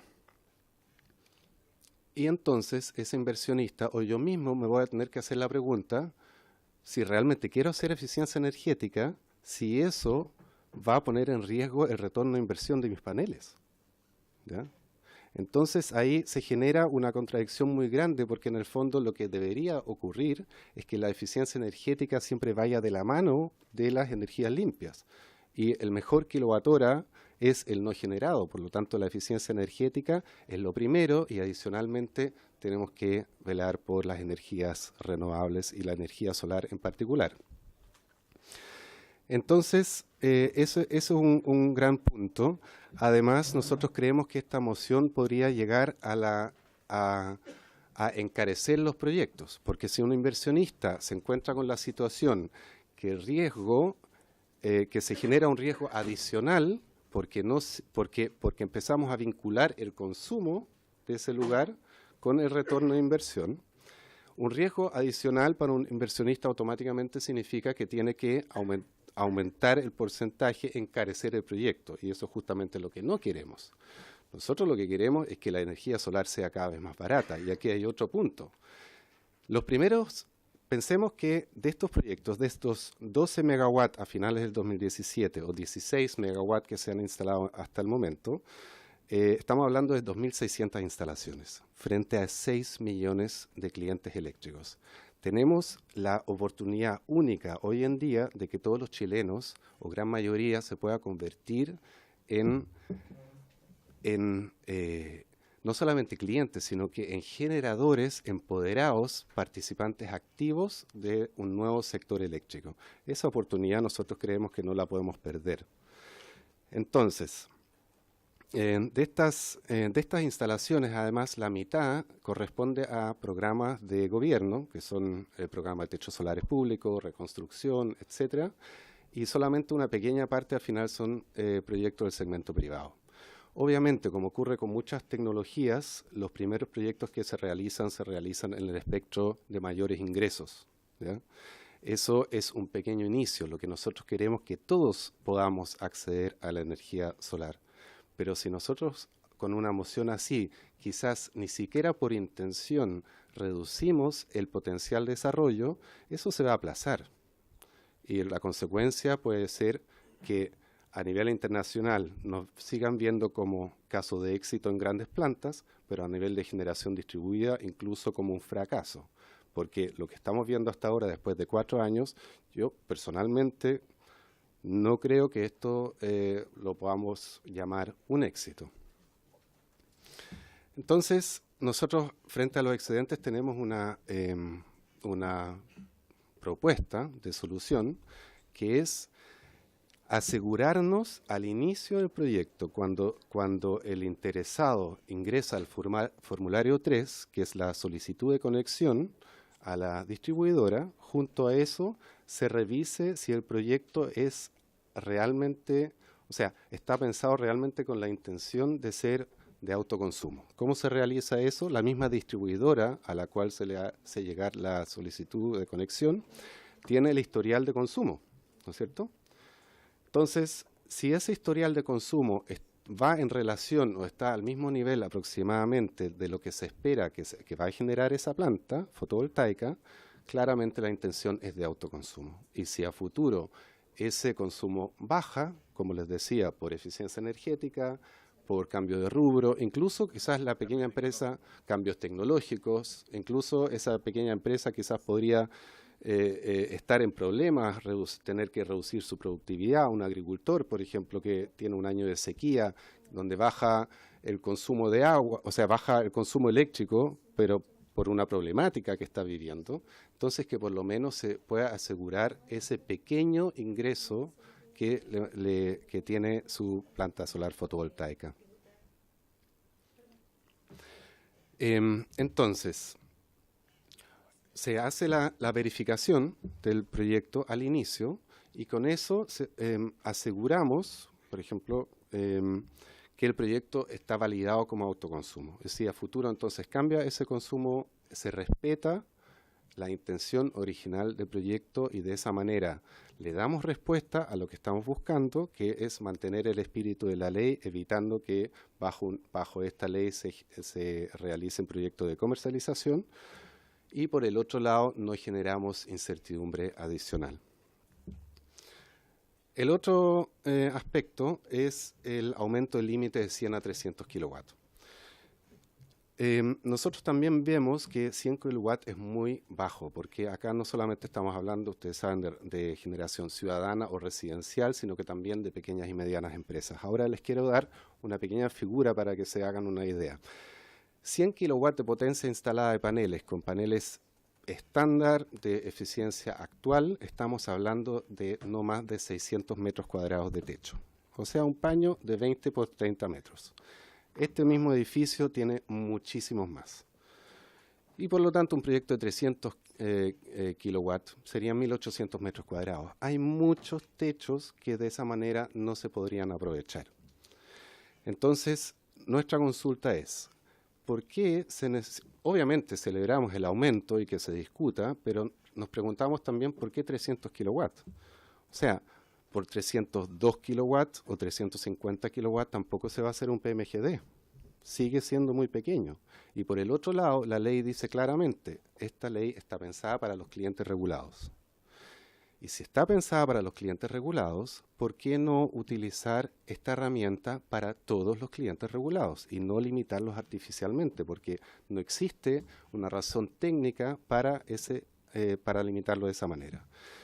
Con eso, además, podríamos solucionar en parte otro problema, que es la migración de clientes regulados hacia clientes libres, lo que estamos viendo ahora, que puede poner en riesgo el esquema que tenemos con los clientes regulados y la distribución. Entonces, un cliente que, por ejemplo, tiene potencia contratada de 1 megawatt y que ha optado por ser cliente regulado, ¿por qué no, si la situación técnica da las posibilidades en el lugar, por qué no permitirle también de poder instalar una planta bajo ley 20.571, una planta solar de 1 megawatt? Y por último, y eso significa que podríamos incluir a los clientes regulados de hasta 5 megawatts. Por último, si es que eso no fuera posible, podríamos pensar al menos en un límite de 500 kilowatts, que también tiene su sentido, porque ahí es donde diríamos que hasta 500 kilowatts sí o sí tiene que ser cliente regulado. Entonces, todos los que obligatoriamente por su potencia contratada sean clientes regulados, bueno, entonces hasta esa potencia que se permita instalar una planta solar fotovoltaica.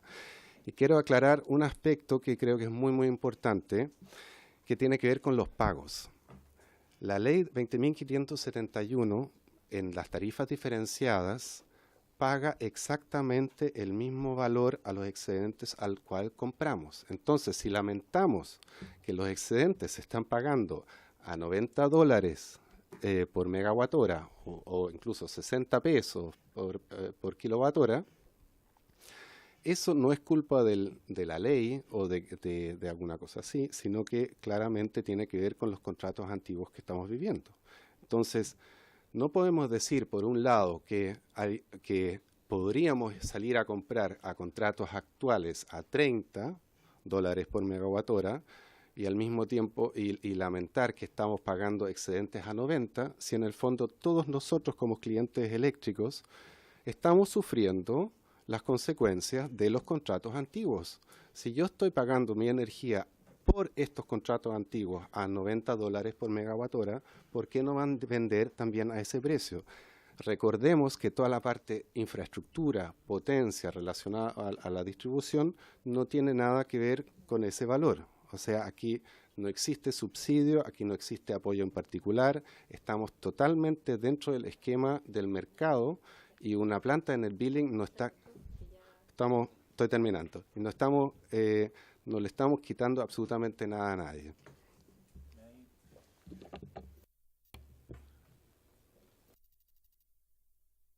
Su nombre y se identifica para que quede en el registro. Buenas tardes, Andrés Bogolaski, vicepresidente de ACESOL. Agradecer a la comisión, a la presidenta y a los honorables diputados la oportunidad de expresar nuestro punto de vista respecto a estas modificaciones a la ley 20.571.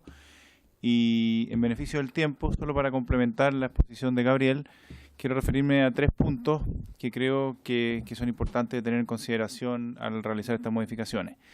Lo primero, que uno de los grandes argumentos que indican que independiente del límite de 100 o 300 o el valor que se ponga de kilowatt en cuanto a potencia para el net billing, es que el segmento sobre 300, sobre 500 o en torno a 1 mega puede ser cubierto mediante lo que se llaman los PMGD. ¿Qué pasa? Que las complejidades de los PMGD son bastante significativas y para que una empresa pueda tener RUT y facturar, etcétera, como un generador de energía, probablemente un proyecto de 300 o 350 o 400 o 450 kilowatts tampoco le va a caminar. O sea, hasta 1 mega es muy improbable que una empresa se dedique a ser generador por los costos fijos que involucrados por las complejidades. Entonces ese segmento no va a poder seguir siendo satisfecho aún con esta modificación. O sea, probablemente es un beneficio, vamos a irnos a 300, pero entre 300 y 1 mega no van a haber proyectos igual. Entonces no vemos mucho sentido en extender esto a 300 y dejando todo este segmento industrial, agrícola, comercial, etcétera, sin la posibilidad que sea satisfecha esta demanda mediante techos solares. Y creemos que un límite de 500 o idealmente diferenciar lo que es cliente regulado o no regulado puede ser mucho más efectivo para cubrir este segmento.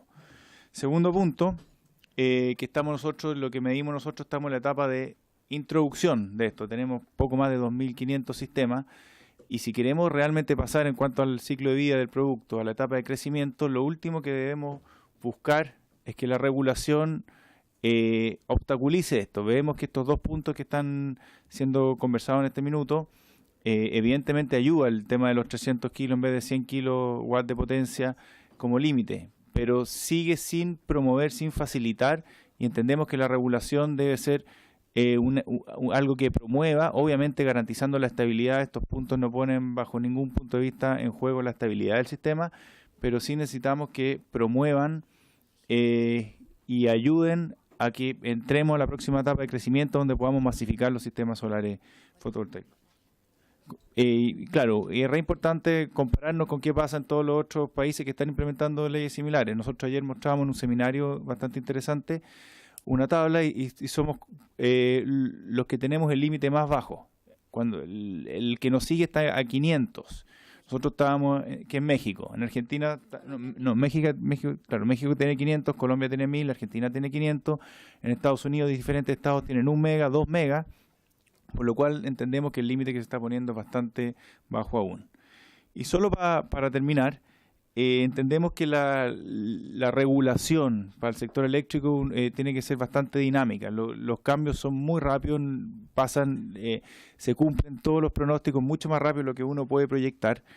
Y probablemente, ¿cuál es el riesgo? Que se paguen los excedentes es que migren algunos generadores y pasen a hacer techos solares en vez de generar grandes plantas. Probablemente busquen algún esquema en este sentido. ¿Qué pasa? Hoy tenemos 4, 5, 6 casos nomás de estos 2.500. A lo mejor en 3 años, 5 años vamos a tener 40 casos, 50 casos, la verdad un número insignificante. Probablemente existe una posibilidad que en 10 años haya un número más significativo, puede ser, pero entendemos que en 10 años la velocidad de los cambios va a ser tal que va a ser necesario buscar cambios a la regulación, cambios a la legislación que van a ser imperativos con o sin este cambio. Entonces, ponernos esta cortapisa hoy, pensando lo que puede pasar en 10 años más, considerando la velocidad del cambio tecnológico, la disminución de los costos, no hace mucho sentido y no hace más que obstaculizar y generar incertidumbre, que es lo menos que queremos hacer en este minuto para poder masificar la generación distribuida. Muchas gracias. Muchas gracias. Les pedimos que no se retiren, sí que nos den un espacio para que el siguiente invitado pueda hacer su intervención. Invitamos al señor Manuel Baquedano, presidente del Instituto de Ecología y coordinador de la Plataforma de Energía Ciudadana. Presidenta, Sí. por su intermedio, ¿hasta qué hora es la Hasta sesión? las 6. Ah, ok. Ya, porque estamos al límite de que se llama a votar en la sala. Muchas gracias. Sí. A lo mejor vamos a tener que salir a votar y volver, ¿sí? Pero nos van a llamar, ¿cierto? Sí. Ok.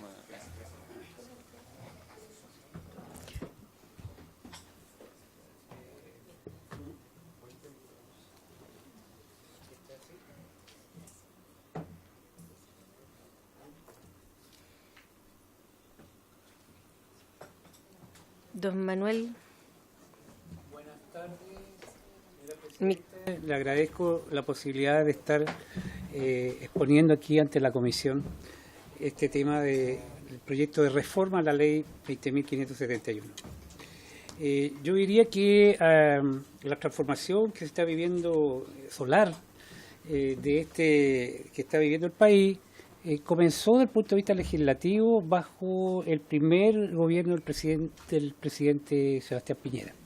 Allí se dictaron y se pusieron en el marco de la tramitación parlamentaria la ley 2020 y la ley del net metering, ambas que están en el primer discurso del presidente Piñera. No voy a entrar a los váteres del legislativo, pero el 2020 terminó como 2025 y el net metering terminó como net billing. Por lo tanto, el tema es que hoy día la imperiosa necesidad de ver qué ha ocurrido es muy importante y hay que aprovechar este momento para hacer una revisión a esta ley. Yo diría que si vemos la evolución del modelo energético chileno, antes del 2010 la participación de la generación era exclusivamente del sector privado. Pongo lucrativo en el sentido... Perdón, lo interrumpimos. Vamos a hacer una pausa para ir a votar y regresamos. Ya, listo.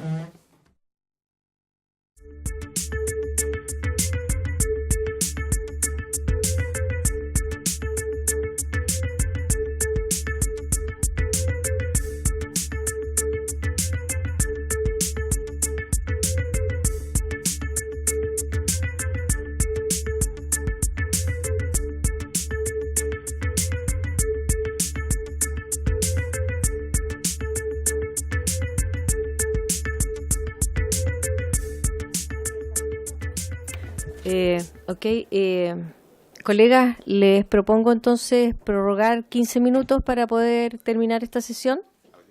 ¿Habría acuerdo? Acordado. Gracias. Ahora sí, don Manuel.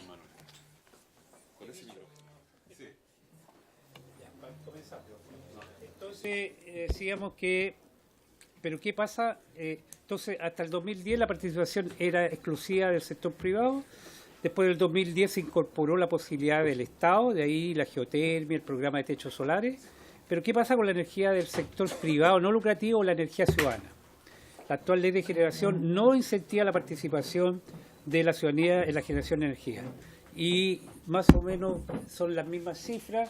A la fecha hay instalado como generación ciudadana o distributiva 16,3 megawatts, de los cuales 4,5 fueron instalados por el financiamiento público. 11,6 atribuido al financiamiento privado. Esto da un 0,6 de toda la energía solar que está en el país instalada. O sea, es prácticamente nada. O sea, solamente funcionó una de las leyes y la otra no ha funcionado. En ese aspecto, ¿qué es lo que es la energía ciudadana? Es la energía producida por colectivos ciudadanos que poseen instalaciones, generación, energía a partir de fuentes renovables y que han sido promovidas o financiadas o administradas por ellos mismos. En Alemania o en todos los países, en Alemania el 43% de toda la energía renovable es de esta forma. Por lo tanto, no es un fenómeno ideológico, es la tendencia que tienen todos los países desarrollados. Entonces, ¿cuáles son los componentes de la energía ciudadana? Aquella que es iniciativa privada pero no lucrativa, el componente indígena, la energía que está en el conjunto de la organización indígena, el componente municipal y el componente comunitario. El componente indígena está procesado por el ministerio, tienen 10 proyectos que están trabajándose para instalar energía ciudadana en el mundo indígena. El municipal, hay una caleta, Tortel, en Aysén, que tiene una planta, pero con la modificación de la ley ahora se va a poder unir los empalmes de una municipalidad y por lo tanto es posible que para el autoconsumo se pueda introducir en los municipios como energía municipal. Y la comunitaria es la planta solar que hemos estado participando nosotros, 99 socios, y trabajan en una perspectiva sin inversión del Estado y sin inversión privada para hacer funcionar a partir de inversiones ciudadanas energía. El proyecto que modifica la ley trae 3 cosas: el aumento de la capacidad de 100 a 300, el cliente puede optar por transferir los mecanismos a otro inmueble de su propiedad y elimina la obligación de pagar. Eso es lo que se hizo en la última sesión del Senado del 2018 en el mes de enero. ¿Cuál es la posición del Instituto de Ecología Política? El aumento de capacidad estamos ok, porque permite que la ciudadanía, como las pymes, las agrupaciones de potencia rural, los municipios puedan producir energía. Por lo tanto, la transferencia remanente entre inmuebles de propiedad de un mismo cliente, una municipalidad, por ejemplo, tiene un solo RUT y tiene 200 empalmes, los va a poder juntar, ahí está viable. Ahora, el IEP está de acuerdo en esta propuesta porque introduce la posibilidad de un net metering virtual. ¿Sí? Porque no están conectados esos empalmes y esto se hace a nivel del modelo, beneficiando principalmente a la generación municipal. Sin embargo, a su vez, consideramos que discrimina a aquellas generaciones que no poseen otro inmueble. Y eso hay que estudiarlo. Entonces, con respecto a la elección del pago por remanente de inyección, nosotros estamos en contra. Consideramos que mantener el carácter de instalación de autoconsumo es suficiente, que las plantas consuman más de lo que puedan vender. Y yo creo que ese es el criterio fundamental. ¿Y qué proponemos nosotros como mejoramiento a la ley? El net metering virtual, aquel proyecto de ley que según nosotros, de autoconsumo remoto para clientes que tengan más de una propiedad. ¿Qué significa eso? Que si en Tiltil, que hoy día es convertido en un basurero, se instala una planta solar con gente de Maipú o de Renca, que tengan la posibilidad, no tienen techo y todo, de transmitirla para allá, es eso que ya está aceptado a nivel de Palme, se traslade a la ciudadanía. ¿Y por qué decimos comunitario? Porque lo limitamos a 2 o a 1,5 kilos para que no haya subsidio de los sectores altos, que se le ocurra de los Barrenechea instalar la planta en Tiltil, porque nadie va a tener interés en tener acceso a un kilo. En ese sentido, el net metering virtual comunitario es una solución porque se hace en la misma zona de la empresa distribuidora y por lo tanto no es ilegal. Incluso hasta, a lo mejor no necesitaría ley, pero es mejor que quede bastante claro. El senador Horvath hizo estas indicaciones, no fueron retenidas, desgraciadamente se enfermó y no las pudo defender, esa es la verdad. Está muy grave de salud. Y entonces él no pudo defender cuando en enero se estuvieron discutiendo estas nuevas modificaciones. Él es el autor de esta ley del net metering. Por lo tanto, la propuesta que plantea el IEP es modificar la ley 5070 para incorporar el net metering virtual comunitario bajo la modalidad equipamiento con múltiples unidades consumidoras y generación compartida con un límite de capacidad por usuario o socio de 2 kilowatts. Con eso entonces un edificio social o una vivienda social que tiene 50 departamentos va a poder acceder a la energía solar instalando una planta comunitaria en un lugar donde hay sol y hay espacio y en forma virtual se va a poder descontar a la cuenta. Es el momento, yo creo, que tienen los señores legisladoras y legisladores de introducir una mejora porque con un 0,6 está claramente la energía solar hoy día se está beneficiando, no digo nada, las mineras, todas las empresas, pero no está llegando a la ciudadanía. Y yo creo que para la transición energética hay que marchar con los dos pies. Por un lado, todo el esfuerzo empresarial y todo, el Estado, pero también la comunidad es la que se tiene que involucrar en este proceso. Y eso es lo que está ocurriendo en todos los lugares. Aquí está la experiencia de Brasil, del 2015, si ustedes se fijan, cuando ya se introdujo este net metering virtual, y esto viene como se saltó la cantidad de gente que se ha incorporado, y estas son cifras de ahora, recientes, y por lo tanto yo creo que es el momento que hay para poder modernizar esta ley, que yo creo que ha sido un fracaso desde el punto de vista de los resultados que ha tenido, desde el punto de vista de incorporar gente. Muchas gracias. Okay. Muchas gracias. Le agradecemos de todas maneras la presentación que haya sido tan sintético. Pasamos entonces a nuestros últimos invitados, Lucas Sangüesa y Moisés Alaluz, consultores en eficiencia energética.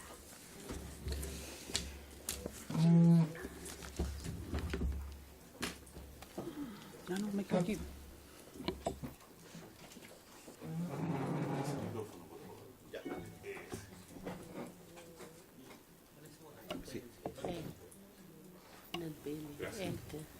Sí. Muy buenas tardes, señor presidente, buenas tardes, señor diputado, y muy buenas tardes a los demás presentes. Queremos dar nuestra opinión con respecto a la modificación de la ley 20.571. Me presento brevemente, digamos, soy ingeniero eléctrico, MBA de la Adolfo Ibáñez, egresado de Derecho, y la experiencia laboral, trabajé en Chile Extra por 8 años, generadora electroandina y del NOR, que ahora se llama ENGIE, por 9 años. Fui director de CEDEXIN, presidente y director de CEDEXIN. Actualmente, digamos, consultor energético, 2 empresas, como ICES, consultora con energía y generadora en grupo, energía renovable, mercado eléctrico. Siempre me he dedicado a la parte de regulación eléctrica, comercialización de energía.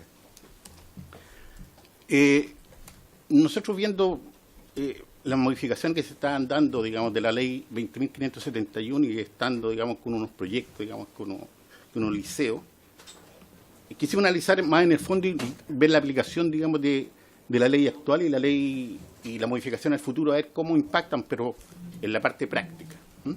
Y empezamos así analizando todo, digamos, y vimos el espíritu de la ley que nació a través de una moción, por ahí por el año 2010, del senador Horvath, y los senadores en ese momento decían que querían bajar las tasas de consumo y que generar ingresos familiares a las personas que invierten.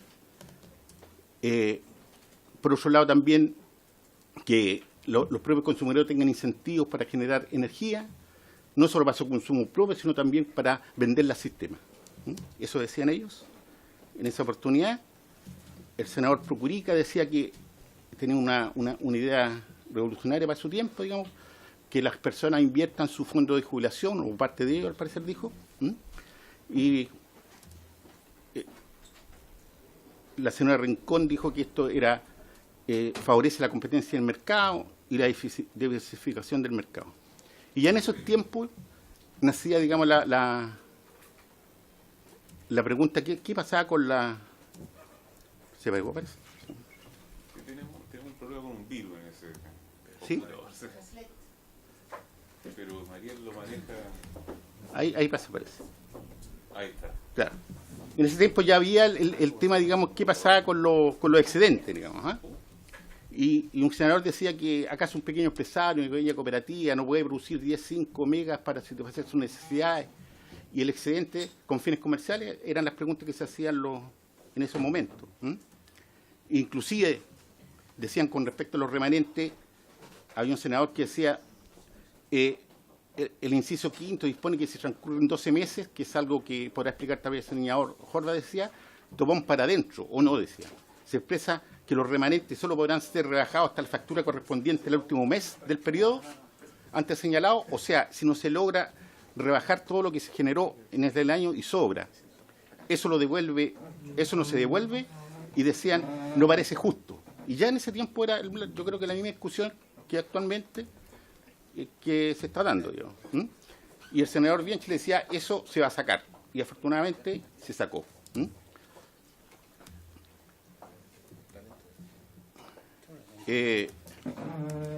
Lamentablemente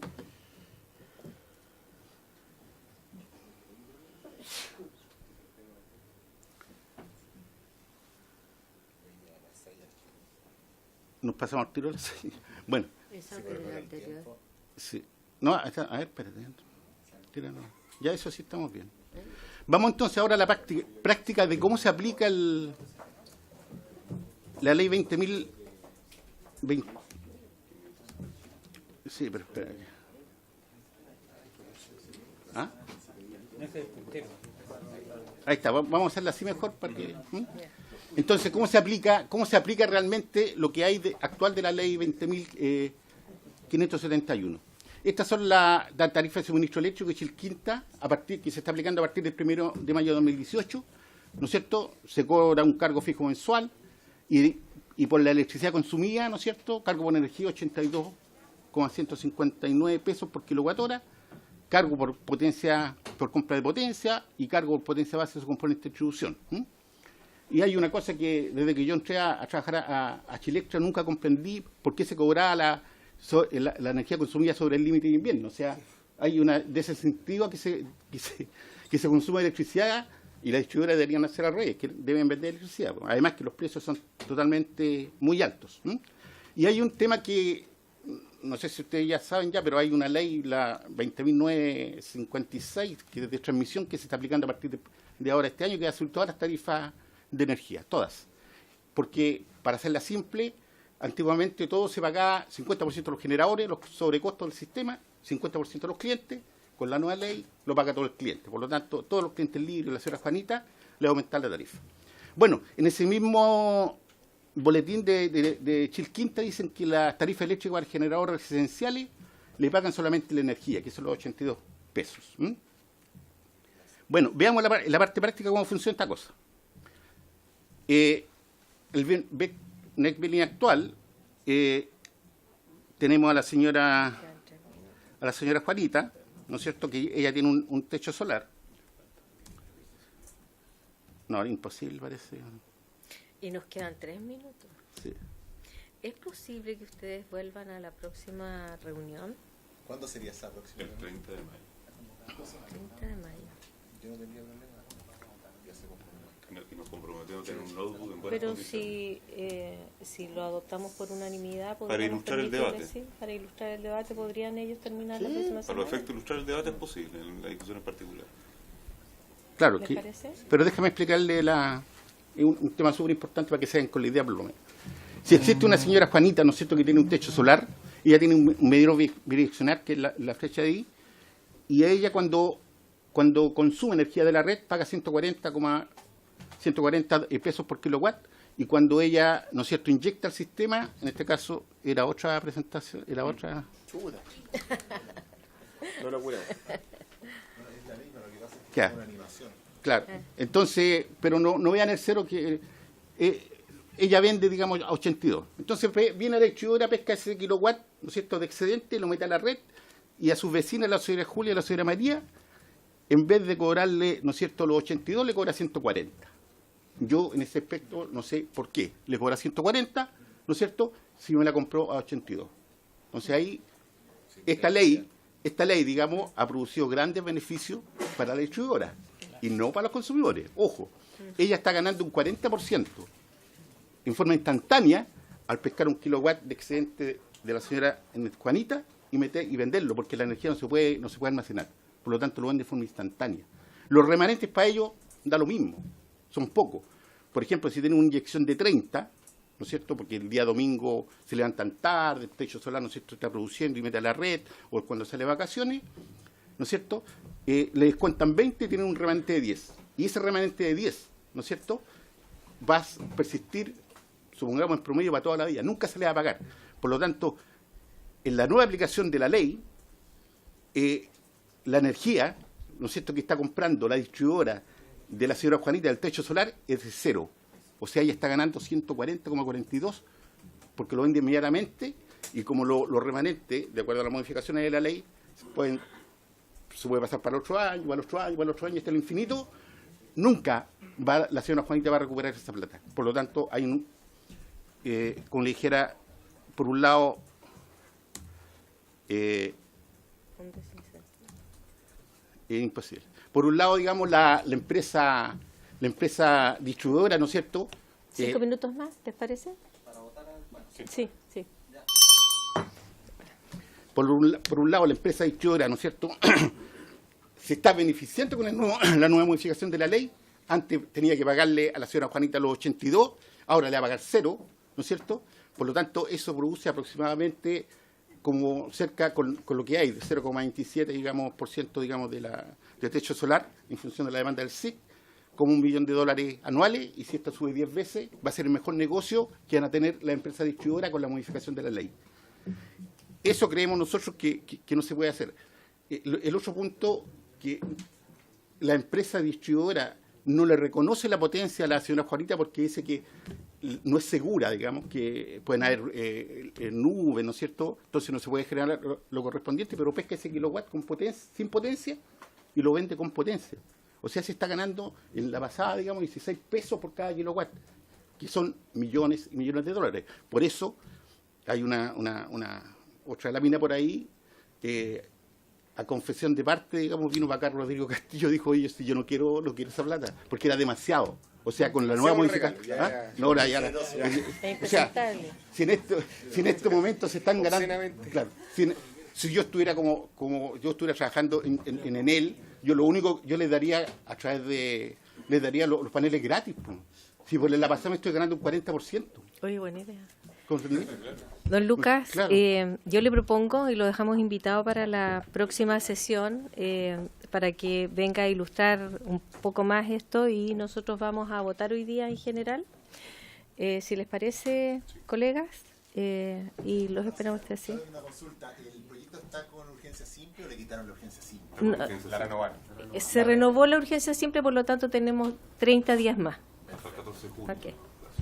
Ok.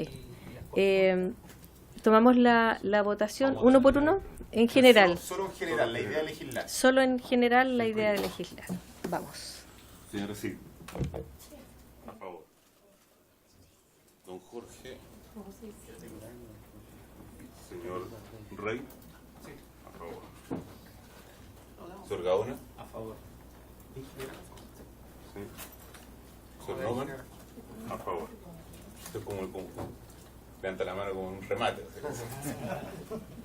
Señor Santana. A favor. A favor. Don Gabriel. A favor. Señor Velázquez. A favor. Don Pablo. A favor. Presidenta. A favor. ¿Algún señor o señora diputada que no haya manifestado su voto? Señora Presidenta, ha sido aprobado en general por unanimidad de los diputados presentes, que son 1, 2, 3, 4, 5, 6, 7, 8, 9. 9 diputados. No, si la pelea está en particular. A favor. Aprobado en general entonces el proyecto.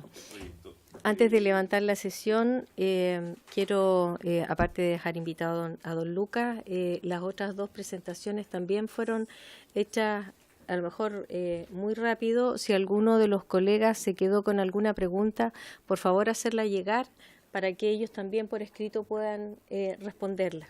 ¿Ya? Y las presentaciones van a estar disponibles para todos ustedes. Eso. Secretario. Existen dos modalidades para iniciar la tramitación en particular, que establezcamos un plazo para presentar indicaciones o que sencillamente, como son pocos artículos, dejemos la presentación de indicaciones en la medida que se abra el debate respecto de esos artículos. El régimen general. Es un artículo único y un artículo transitorio, de manera que esta Secretaría no tendría inconveniente para ir recibir agregando las indicaciones al momento de generarse el debate. hasta el fin del trámite. Sí, Sí, diputado Vidal. Presidenta, pero entiendo que el Ejecutivo quedó de ingresar también modificaciones, entonces, ¿ellos tienen un plazo para hacerlo? No tienen un plazo para hacerlo. Porque sería recomendable esperar a las modificaciones que ingrese el Ejecutivo antes de ingresar nuestras. Hay un compromiso de presentarla durante la próxima semana, entiendo antes, al menos el 30 de mayo. Ahí está. Muy bien. También está. Ok. Así es. Por haberse cumplido el objeto de esta sesión, se levanta. Gracias. Muchas gracias.